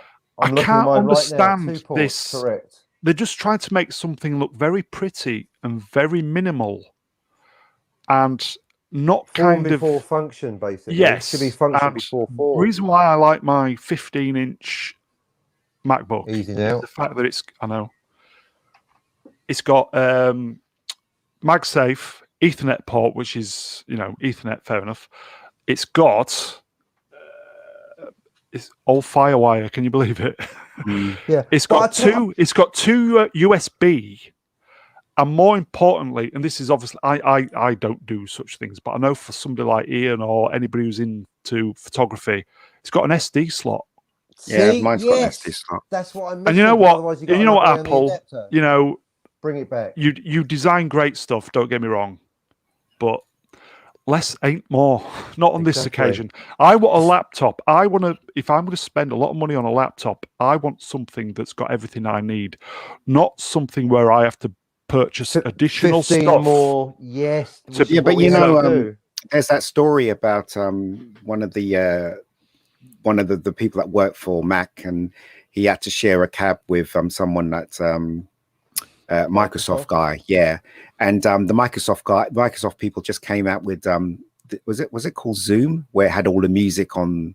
Oh, the Zune. Yeah, the Zune. It ended up being a punchline to Guardians of the Galaxy, didn't it? Yeah, but anyway, so basically they were both in a car and they were driving, and the Microsoft guy was really proud, and he showed it to him, and he goes, "Look at this! It holds X amount of music. It's absolutely brilliant." And the Mac guy said, "That's really fantastic." He said, "That's really good," and then he handed it back to him. But the whole point of that story is that Mac in general they have this rule that they will not copy what's happening around. They will do exactly what they want to do. therefore being innovative, if you know what I mean. So, do you know what I mean? Apparently, that's parallel to the story of the iPad, where it was basically Steve Jobs, and this is according to the biography of Steve Jobs, so it should be quite accurate. That Steve Jobs went out with a Microsoft engineer, not Bill Gates himself, and this engineer was wanking on about this new pad. Oh, we brought out a pad. You don't do pads. So Steve Jobs went home, went, oh, fuck those wankers. I'm going to do the pad. And out came the iPad and totally blew away the entire market. They actually nicked the idea from Microsoft. Take that, wankers. Well, so they say.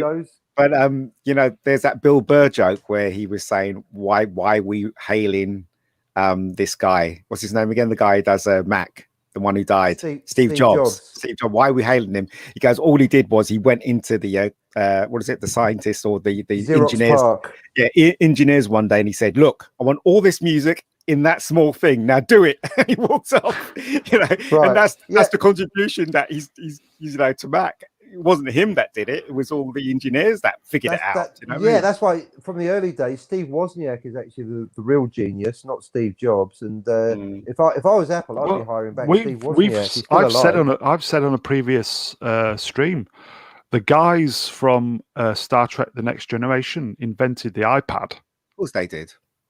Maybe that's where Microsoft got the idea from. They invented it. Of conceptualizing, it was on Star Trek. And a mobile phone. Steve Jobs and his crew figured out how to put the electronics into the middle of it. Yeah. And the transporter. I know we don't have that yet. No, not yet.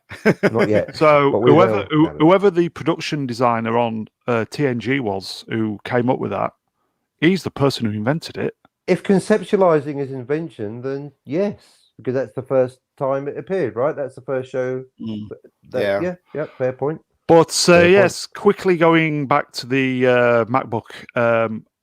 Apparently, all the new MacBooks are the MagSafe is being reintroduced. Q3 this year. That's the rumor. I would imagine they'll probably do 2 USB off Thunderbolt. It'd be USB-C. I don't think it'll go back to USB, but the SD. The SD card is coming back. Putting my name on it. The SD card's coming back. So thanks to you, Mr. Brown, actually, because you brought up that conversation that I'm now waiting. Honestly, I would buy an Air now. I would buy an Air now, but I need 2 ports because I've got this microphone. And I've got the iPhone tethering. But you can buy one of those things that, you know, one of those hubs. But, I know, but my point is, Ian, I shouldn't need to. Yeah, you're both right. That's the point. Need to. Yeah, but everybody knows that Mac does things so that you need to buy stuff so they can make more money. No. 2009. I didn't need to buy anything else for this. Yeah. They think they just got a little bit carried away with the form over function, and I think now they're kind of realizing this because obviously it's all tied into generations, isn't it? Yeah, so this is the next generation of computers coming through. So yeah. Well, as I said, you know, I mean, if something better comes along, better than a Mac, then I will definitely jump on it. But as far as I'm concerned, you don't have to buy bloody protectors for, you know, what's that stuff you have to buy for Microsoft? What is it? Protectors? No, the things that actually stops dongles. No. You have to buy these things to protect your computer from viruses. What are they called? Software, spyware, malware, all that stuff. Yeah, antivirus. With those kind of computers. But with Macs, it very rarely gets infected by a virus. because they weren't popular enough. There are viruses on Macs now, so they're catching up now because they're so popular. I'll tell you what. Bottom line though is, I think it's another, because I used to be a Mac wanker for years, mainly because I was ahead of the curve and using them back in '86. Well, you are a wanker anyway. But look on. Well, I'm a wanker in all different categories, but specifically, I used to be until I read who's that journalist? Yeah, that guy who did Black Mirror. He was a games journalist before that. Come on, my brain's falling out. Who did Black Mirror? Come on. That guy. Him that created Black Mirror. Yeah, he also did the rundown of the year. He used to be a games journalist. Oh, it's him who's married to Connie Hook. He did TV Go Home. My Dream Woman. I can't remember his name, but I know the one you mean. But one essay that my brain's always doing that to me. He comes over as being angry. Yeah, he's great. I know but the guy you mean. I can't but remember his he name.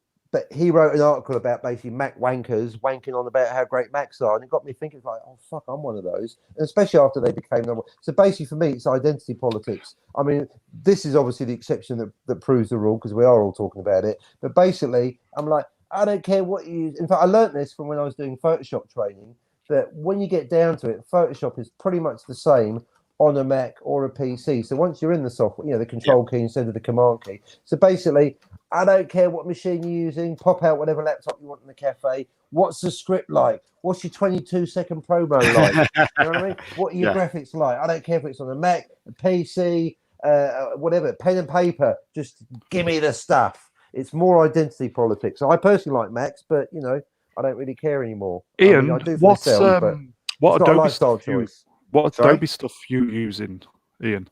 Adobe stuff. If any. Well, I've got all of them. I've got Adobe Suite. Premiere. I have a Photoshop. I have After Effects. I've literally subscribed to the Adobe thing, and basically I have everything, but I don't utilize them all. I mean, neither. But they've made it mathematical. If you need two software packages, it makes it's just simple numbers. You might as well buy the whole thing. So unless you're a person that just uses Photoshop, if you need Photoshop, I'm kind of figuring out what I'm kind of whole cloud. Thinking about buying a Mac Mini to tide me over. Wait for the Pro. As I said, from my work, I really need a good a solid editing system, and that's why I've got Adobe stuff. So it just comes with the package. And in fact, as I said, I haven't even activated most of the stuff that I've got because I don't really need them. So there's loads of stuff that's in here, like Acrobat and Premiere Rush and Lightroom Classic and iDesign and Bridge and all this stuff, and I haven't even activated them because I don't need them. That's the thing. But it's good because when you buy this package, you get everything. You get or rent it, as we have to now. Yeah, exactly, rent it. So I think it's worth the money, to tell you the truth. No, I need to figure out what software packages I need to use to do my kind of fancy titles and stuff. No, as Mega Geek says, you've just got to get the whole Creative Cloud, and so once you've got them, then you work out what you need. I'm going to do my homework. Also, one of the best things about it is that, like for instance, I started off with Premiere 2018, and then I just keep updating it, so you end up with the latest software, and as you go along. So it's not like you're scouting the internet to find out the latest software. They literally give it to you because you're paying for it. As I said, I worked in print, and they had obviously all the cloud stuff because before they would bootleg it, and then it just became impossible. So they rented it, and I wish I'd have started using some of the other stuff because it was available, but we were just using all the InDesign stuff and the Distiller and Acrobat and all that. So just the print production side. I kind of wish I'd have kind of got into all the other stuff, but when you do 8 hours, it's like like for instance, right? If you're designing posters, okay, right? So I only discovered this recently, right? I was designing something for my friend, a poster in Photoshop, and in the old days, you used to take there used to be this function where you have to cut round someone. Select magnetic lasso or something like that.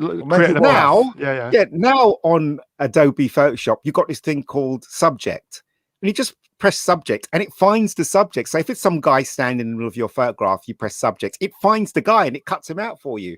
Some bits it may not get, but you can always go back there and correct it. And that's how it's that's so it's like it's like an updated magic wand. Yeah, but it finds the subject. If you've got, like, say for instance, I've got a picture of Cockney Spock, and it's a still picture of him holding a cup of tea. If you press subject, it will literally cut him out with holding a cup of tea if the background is very different from him. Sometimes it says you get a little bit of, and it's really good because it saves so much time that you end up. That goes back to green screen, because at photography stage, that's the whole thing. As long as you don't have a picture of me with a cup of tea on a blue background, the same as my blue Starfleet Federation uniform top. So it basically, as long as you're aware of how it works at photography stage, you're golden. Yeah, as I said, and that's the best thing about renting this stuff is that they update it all the time. Yes, I like the rental model once I got used to it. But it's also it's a bit of a hindrance because they put all this new stuff in there you don't even know it exists. I've only discovered a couple of things in After Effects recently, that exist, and sometimes it's really hard to get your head around After Effects as well. But at least they're updating it and trying to make things like, for instance, if I'm going to do an effect in Adobe Premiere, now I can just click right and go convert to After Effects, and it would literally take that clip that I've selected, open up After Effects, and put it in a timeline, exactly the same parameters as what's on your Adobe Premiere. In the old days, you had to open up After Effects, type in all the stuff like 1080, and just make sure that everything's in the same parameters as do the effect, transfer it, put it into a drive, then transfer it back into Premiere. That's and you don't have to do that anymore. It will just automatically go to After Effects. Maybe I'm talking gibberish, I don't know, but no, I'm just saying, No, I'm buzzing on your excitement for it, mate. Don't worry. Yeah, also that's the subject we touched upon, I think, offline. I need to get a Mac Mini. My metaphor is if you're quoting Hamlet in Klingon, which means to the uninitiated, it sounds like gibberish, but the point is to the initiated, to the Gnostic, to the person that knows has a bit of nous about them. You are talking absolute sense. It's a yin and yang thing. High level technical sense sounds like gibberish to people stuck in the middle that don't know.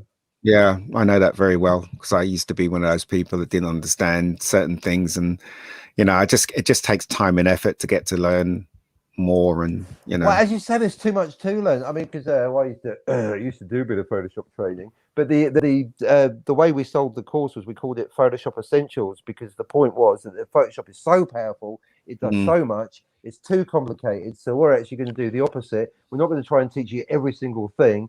We're going to focus on what you need to do on a 3-day course. It's very expensive, but Photoshop Essentials. That's what it's not an advert because I'm not doing it anymore. But so you're quite right. The software is too powerful. I think you could argue that you almost couldn't learn. Well, you'd have to be using Photoshop 24/7 to be able to claim, because I've been using Photoshop since 1990 when it came out, but I don't claim to know everything in Photoshop. I just stay in my Photoshop lane. So I know print, I know layers, I know portraits, I know working from photography to repro, but there's many other things like timelines, animation, 3D logos. I'm learning that at the moment. And you know what? On Photoshop, there's a section where you can literally manipulate someone's face, just like on these things you got on your phone. You can make someone look younger. Yes, I'm saying I didn't even know it existed until I was watching one of the YouTube things, and they said this is in Photoshop. I'm like, really? Is it? Then I looked on my Photoshop thing, and it was in there. So you can manipulate people's faces. You can make them look younger. You can make them look older on Photoshop. It's crazy. It is. It's what I've seen of the more recent stuff. It has become very, very advanced. Yeah, it has. So I'm really 92 in that picture that you see me there. That's a Photoshop. I've just mixed it with Photoshop. I've got loads of wrinkles and clone away the wrinkles. Yeah, exactly. But yeah, so I mean, it's amazing what you can do now. I mean, the technology is it's surpassing itself. It's crazy, absolutely crazy. That's why I've got all the more probably too much you can do. No, but that's why I've now got newfound respect for Joe Stalin getting Leon Trotsky erased from that picture of him because it's like that was Photoshop version 1 back in the 20s. Yeah, pretty amazing stuff. Yeah, they didn't even have layers back in those days. Well done, Stalin. Head of the curve there, mate. Early software. I think going back to the chat, Tupac Secure is a IT. Tupac Secure. I can't even say it. He's a IT guy by the sounds of it. So yeah. Oh, like Slavko. There's a link there. From Slavko Beyond the Grave. Internet. Yeah, Tupac is an IT guy. So maybe between us we could be some kind of digital powerhouse. Okay. Reference to other channels. Shall we finish off, chaps? Because originally I thought this was going to be maybe 45 minutes to an hour. You always do. Can I just say One that hour, on the 1 hour, last- 40 minutes. Jeez. the one we did 24 hours ago, I was going to leave it as a comment, but I already left one for the translation. 15 minutes in, you're going, yeah, we're about to wrap it up, and that's it. 40 And then 10 minutes hours later, we're still there. Yeah, standard. Stretching it out with Brown. Is it on this thing? Do you have a time limit or something on this thing? We don't know what it is, do we? A nice kind one. for me, a nice kind of show would be 45 minutes. Just come on, say what you've got to say. If you feel like you've got more to say, that means the people on the other end, if they're watching, have got more, will probably want more to hear, if you know what I mean. An hour, if you kind of get into it, yeah, not bad. An hour's a good kind of like podcast size, not bad. 115 to 130, if it's flowing, people, if they're going to watch it, would watch it till the bitter end. Yeah. I think anything after 130, unless if it's specifically really, really good, I think you're kind of outstaying your welcome, and then maybe you should come back another day. I don't think you should judge doing streams like that. I think you should judge doing streams by the amount of enjoyment you are having. Well, you shouldn't be thinking about people watching how long they're going to watch and stuff like that, because you know what? That doesn't work. This is not TV. You can't obsess over it. It's if someone wants to watch your live stream, they will watch it. They will. If they want to watch 2 minutes, they'll watch 2 minutes. If they want to watch 5 minutes, there are people that will watch all of it. So you shouldn't basically not give them that. Do you know what I mean? I think you should just. Good, yeah, exactly. You will, because like some of the Red Letter Media videos, going back to them, I mean, not quite multiple hours, but some of their reviews half an hour longer. If it's good, keep it going. You should naturally stop when you think the conversation has died. Yeah. You shouldn't really give any it died in the first minute, mate. I didn't think I think it died as soon as you came on, Ian. Exactly. Oh, there he goes with the sarcasm. It's left to us to pick the pieces up, mate. But it's your live stream. It's up to you what you want to do. But as I said, I think it's you know, it's going to take time for you to gather people who want to watch your live stream, you know, and you just got to know that, you know. The thing is, if I stay here talking to you for another hour, it means that I do not get stuff done in the real world, and I need to go. And you're cycling, insurance, fish and chips. It means if I'm streaming here, I'm sat hunching my shoulders, which ain't good. So maybe you should get a better chair. Maybe. No, the chair's fine. The chair's fine, but it's the tendency of wanting to lean forward and. Don't lean forward. It's very simple. Just don't lean forward. I mean, you know, it's not rocket science. Do you know what I mean? Don't lean forward. Stop leaning, Brown. Stay okay, I am now stood up sat correctly, shoulders back. See, my nephew, who's a tattoo artist, suffers badly. Because his job, he has to lean forward. He suffers badly. So with everything you do, there's always a risk. I mean, poor old you know, Phil Collins can't hear anymore because of the banging of the drums and most of his life. And his fingers have gone as well. His fingers have exactly. Gone. So, you know, the thing is that he was doing something that he loved and it was worth it. Yeah. So, you know, just... And it's all going to fall apart when we get older anyway. Exactly. I'm feeling it now, mate. You know what I mean? Yeah, exactly. So it's going to go anyway. Might as well use it up. It's like a car. Yeah. You shouldn't look, you should think of the present moment, not of the future. You should just do what you have to do in the present moment and enjoy it. Or the past. Or the past, yeah. I was having that chat with my son earlier, actually. I was listening. He's better at planning than I am. No, be in the moment, be zen. What tomorrow, especially these days? No, spot on. Don't plan. You know, it's an old saying, you may die tomorrow. You might as well enjoy now. You know? That is very true. And I think also in this crazy world, there is, because some people are very good at planning ahead, but it's not necessarily the wisest way to go, because it's the world is such a fast changing environment that you're making plans based on the world as it is today. You know, Yeah. in Seems to be on between hold at the the moment. employment situation. Well, this is the whole thing. So, you know, there could be a new lockdown tomorrow. There could be a new virus strain. It's the idiots like me that got no plans. I've got no plans to change because it make a plan anyway. I'm rolling with the punches. For anybody in Blighty, I think this is the new reality till April. Look, you remember in the old days when people used to have a job, right? They used to get up, used to go to work at 9:30, come home at 6 o'clock, Yeah. and then they work for 50 years, and they're given a watch, and they're Yeah. given a severance pay, and you know they live out their lives, they die happy.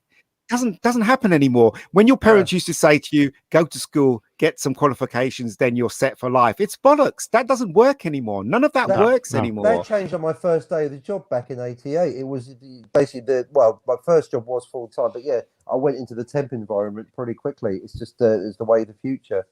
Yeah. So, yeah. Well, it's this has given me the opportunity to do a little bit more creative stuff and learn a few more skills. So it's just it's trying to figure out how to kind of continue with it. And well, do you know what? Looping it back to your first chat, you first talked about employment. Anyone out there watching it live or on the repeat? Hello, Tupac, Slavko, Yakshamash. Anyone having basically employment challenges, my advice is always, first of all, ignore my advice. But if you're going to go this route, it's basically go freelance. These days there's a blur between, sometimes I chat self-employed, unemployed, but basically be your own boss. And in fact, it is all about how you wear it, how you phrase it. Do be your own boss. You might not always be working, but you'd be responsible for your own successes as well as your failures. Obviously, I come from an arty kind of production, print, graphic design background. I can pretty much get a job at a local warehouse where my brother-in-law works anytime I want. But will you be happy though? But my point, if I do that, get into the routine of getting up, bike riding down to the warehouse or whatever, before I know it, it'll be 10 years and I'm still doing the same. Whereas I don't think I've done that for 25 years, and I'm in a fortunate position where I look after my father, he looks after me. Some people don't have that option, so I do know I'm very, very lucky on that score.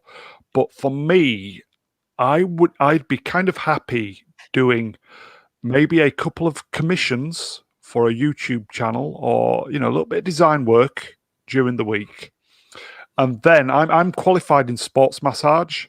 So if I've kind of calculated that if I could go round local in the with the van with the massage table in the back, maybe 10 customers a week in combination with a little bit of design, I would be happier than a pig in shit doing that. Well, you got to do something. You got to do something in life that makes you happy. That's the thing. Yeah, I'd be very happy doing that. Look, let's not be silly about this, right?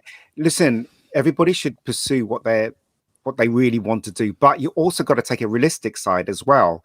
You also got to have a something that brings in the money, so you can pursue your happiness. You don't be stupid, just pursue something, then suddenly you're living in a box under a bridge or something like that. Just use your common sense. There's a huge balance. But once you get that balance, there are sacrifices for what you really want. Like, for instance, with me, I've been making films and pursuing this dream of mine just to create, and it has its downsides. Like, for instance, the girlfriends that I've been with have, dispersed, and I've reached a certain age where, I haven't got a wife or, I haven't got a family. I've got my family, but I haven't got my own family. You've never been married? No, I've never been married. But then I made that choice, and I'm still happy with the choice that I made, and that's the thing. It always comes with a downside, but as long as it comes with a downside and you're willing to keep going, then you're going to find that contentment. Is it just you then? You don't have children or anything like that? No, I don't have any children. I have a huge family because I've big Catholic family. And I love my family and my sister's kids and stuff like that. But it's not for the want of trying to find a woman. Do you know what I mean? It's just so happens that I haven't found one. This is the perfect one. Shall we call this the blind date channel? Yeah. Well, after For the 1,000 ladies at viewers, home, you we're get- all available if there's any ladies watching this. After 10,000 viewers, you Ian's get the a one play with the button. money. After 1,000 viewers, you get a first groupie. So Yeah. right, I'll have the brunettes. You two sort out the rest. I'll have the seconds. But it's no joke though. Seriously, you've got to find something that makes you happy in life. Because if you're on a 9 to 5 job and that's all you're doing, and 75% of your life is doing that, there's something definitely wrong there. You know, listen, I think 25% is me making money and the rest is me creating. And that's where I'm most happiest. You work and that's to why live, you people don't live to work. Exactly.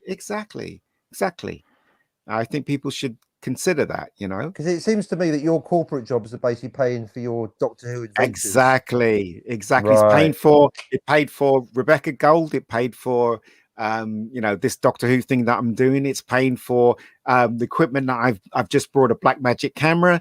Do you know what I mean? It's paying for all that stuff. And as I keep saying, the goal is not to make money. The goal is to make money so you can actually do things that you want to do. The money thing is not the goal. The actual creating for me is the goal, and I can't create without money. Agreed. So there you go. That is, and that does tie into you alluded to that on the Riders chat. It's very true because well, basically, straight philosophy. Shrouds don't have pockets, as all rich people find. You can't take it with you. It's not going to make you happy, is it? So yeah, and also don't pursue a career in Hollywood or Cricklewood or the UK. Cricklewood, because Network it's Southeast. There's no point, because it is like you're like a drop in the ocean. Okay, just make stuff that you think that will please you, right? And Are you listening, Brie Larson? And then when you do, people will, gravitate towards you because you're so happy doing your own thing, and I'm just discovering that now, and I'm 54. Do you know what I mean? So that one of my biggest regrets of basically 54, that is good Photoshop. One of my biggest regrets that I've realized with having to work for a living, as in doing the day in routine, is that I am a creative person, and working for somebody where you're just doing the same print production all day made me kind of forget that I do enjoy being creative. And I've had more fun this last few months just basically learning stuff and cocking about. And it's just made me realize that you've got to be creative. It's so rewarding on every level. But the thing is though, it's look, some people can fool themselves thinking that they're talented and they're not, but in their hearts they know they're not. And I don't begrudge people that just want an ordinary 9 to 5 job and eat their burgers and look at their sports and have kids. I think they're blessed because they're not born with this thing that bugs you every day. It's a burden, isn't it? It's a burden. That itch, itch, mate. Yeah, unfortunately,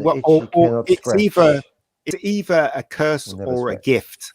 The actual talent itself. It could, both. I would agree. It's both. It's a loving itch. Yes, I'm saying, but sometimes I look at my sister and her husband, stuff like that, and I think, they have a really good life, even though they moan all the time. They don't realize what they've got. They've got love in their lives. They got kids. And stuff like that.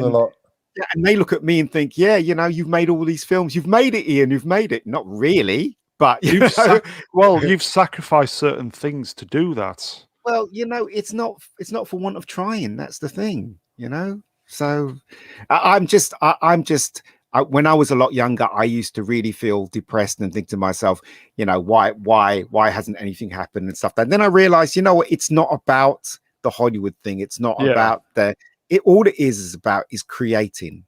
That's all it is. And you know what? And I have more freedom to create than someone that's under the charge of Disney.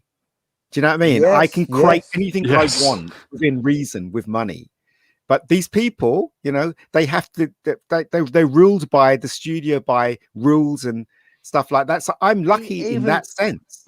Yeah, even the actors, I think as recently as today, John Boyega was quoted as saying that working on a large franchise sort of movie is basically like a luxurious prison. I'm paraphrasing. It's only fresh today, but and that's just for the actor. Think about it for the I think anyone working on the well, actually, ironically enough, Roundhead Johnson got way too much creative freedom.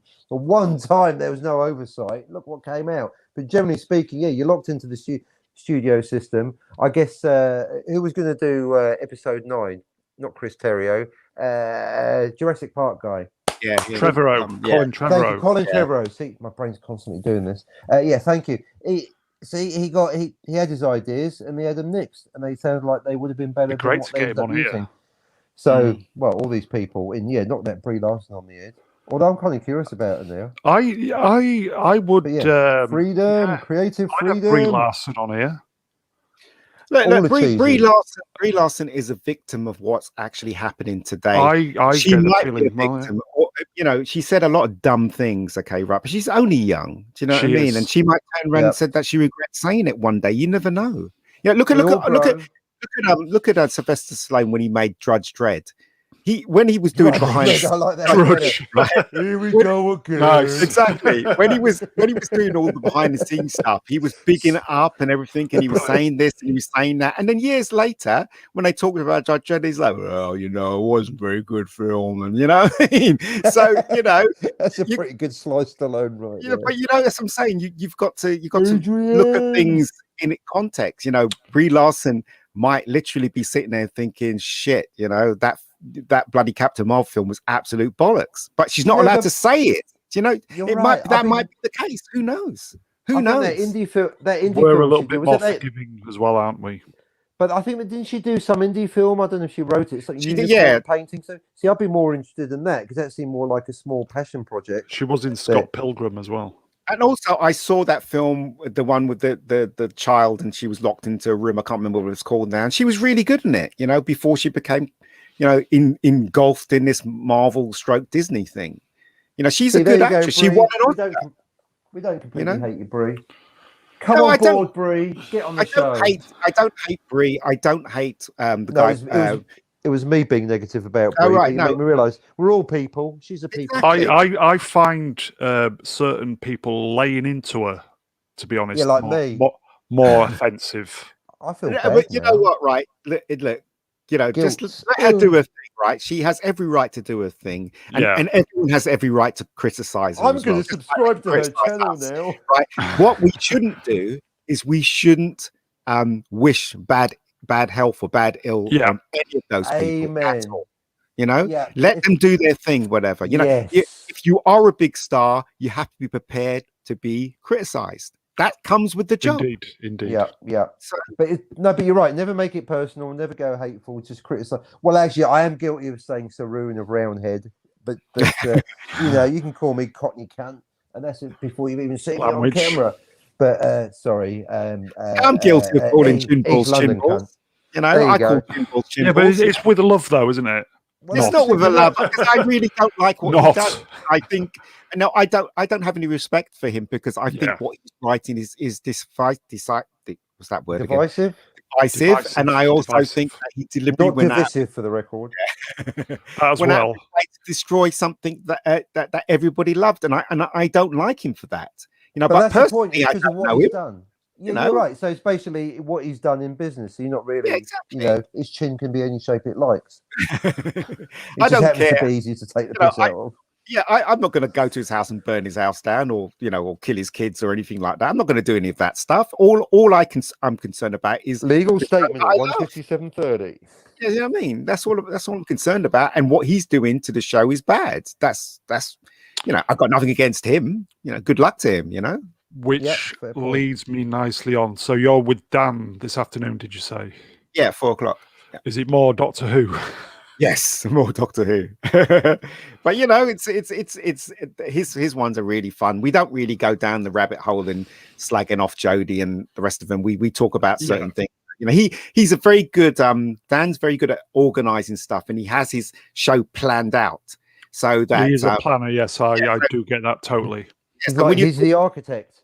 Yeah, exactly. So when you're talking about certain things, he will gracefully or artistically move the conversation into what he's arranged for that show.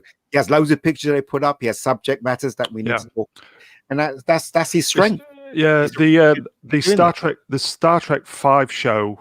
I've done all the production on that because just to take the pressure off Dan. So that show, it's all done. It's just waiting to go, basically. So, yeah, but listen, you shouldn't look. You know what, right? You shouldn't pressure him into doing that. Oh right? no, I haven't. There was a point where I kind of was, but I've kind of stepped back now. So just leave him alone. You know, if he wants to do it, I know that. Yeah. And if he doesn't want to do it, then you've got your own channel now. You can do it on your own channel. You know. There is, but I would definitely need to get a better computer if I was going to have all the graphics and stuff on screen like he does. I guess, but look at my friend Keith. He operates the same way you operate, and doesn't stop him from talking about Back to the Future. And he was just talking about WandaVision a couple of days ago. Yeah, I saw that. Yeah, he only gets a few viewers, but you know, I've asked Keith to come on one of these at noon. As I said, it's just you just come on. You it's asked just everybody by now. Yeah. Who haven't you asked? Doomcock. Well, we have, haven't we? Yeah, we have for the Blade Runner special, but he said, "Fuck off, I'm doing my own one." Yeah, he's doing his own show about it. It doesn't matter, you know. As I said, right? Free country, more or less. Do it because you love doing it. Once you stop love doing it, stop doing it. It's fun. Passion is it's fun. key. It's fun. Passion is key. Amen to that. Right. That's probably a good one to end on. On the 2-hour mark. I think 2 hours is a natural close now. So, Ian, brilliant as per usual, mate. Appreciate this. Enjoy speaking to Dan. I will. All right. Thanks, Mr. Brown. Can we do the? We've got your part 2 to do at some point. Yeah, sure. Anytime. Is on the evening okay? Or are you still a bit busy? No, evening's fine. You know, it's an excuse for me to take a break from looking at stupid people talking about Microsoft. Right. I hope they don't watch this. Otherwise, we'll be hired. I'd be more if you want to do it tonight or tomorrow night. That'd be brilliant. Well, it's up to you, mate. It's up to you. It's up to you. Yeah, just let me know. Just let me know, and I'll come on. It's not a problem. As long as Cockney Spock's on, you know, because me and Cockney have a lot of fun. So as long as he's on, good banter. Good banter. Yeah, serious. And I've got my homework. Fringe, H.G. Wells, Ipcrest File, John Barry, Star Trek 3, Look for the Klingon. I've been taking notes. Right. I've got my homework, sir. Two Packers stuck to the bitter end, so we thank you, sir. We don't deserve a viewer like you. Good work, Tupac. Cockney, cheers, mate. We'll see you soon. Yeah, cheers, in. Yeah, nice. Take it easy. Take care. Bye. Bye. Well done, everyone. Bye.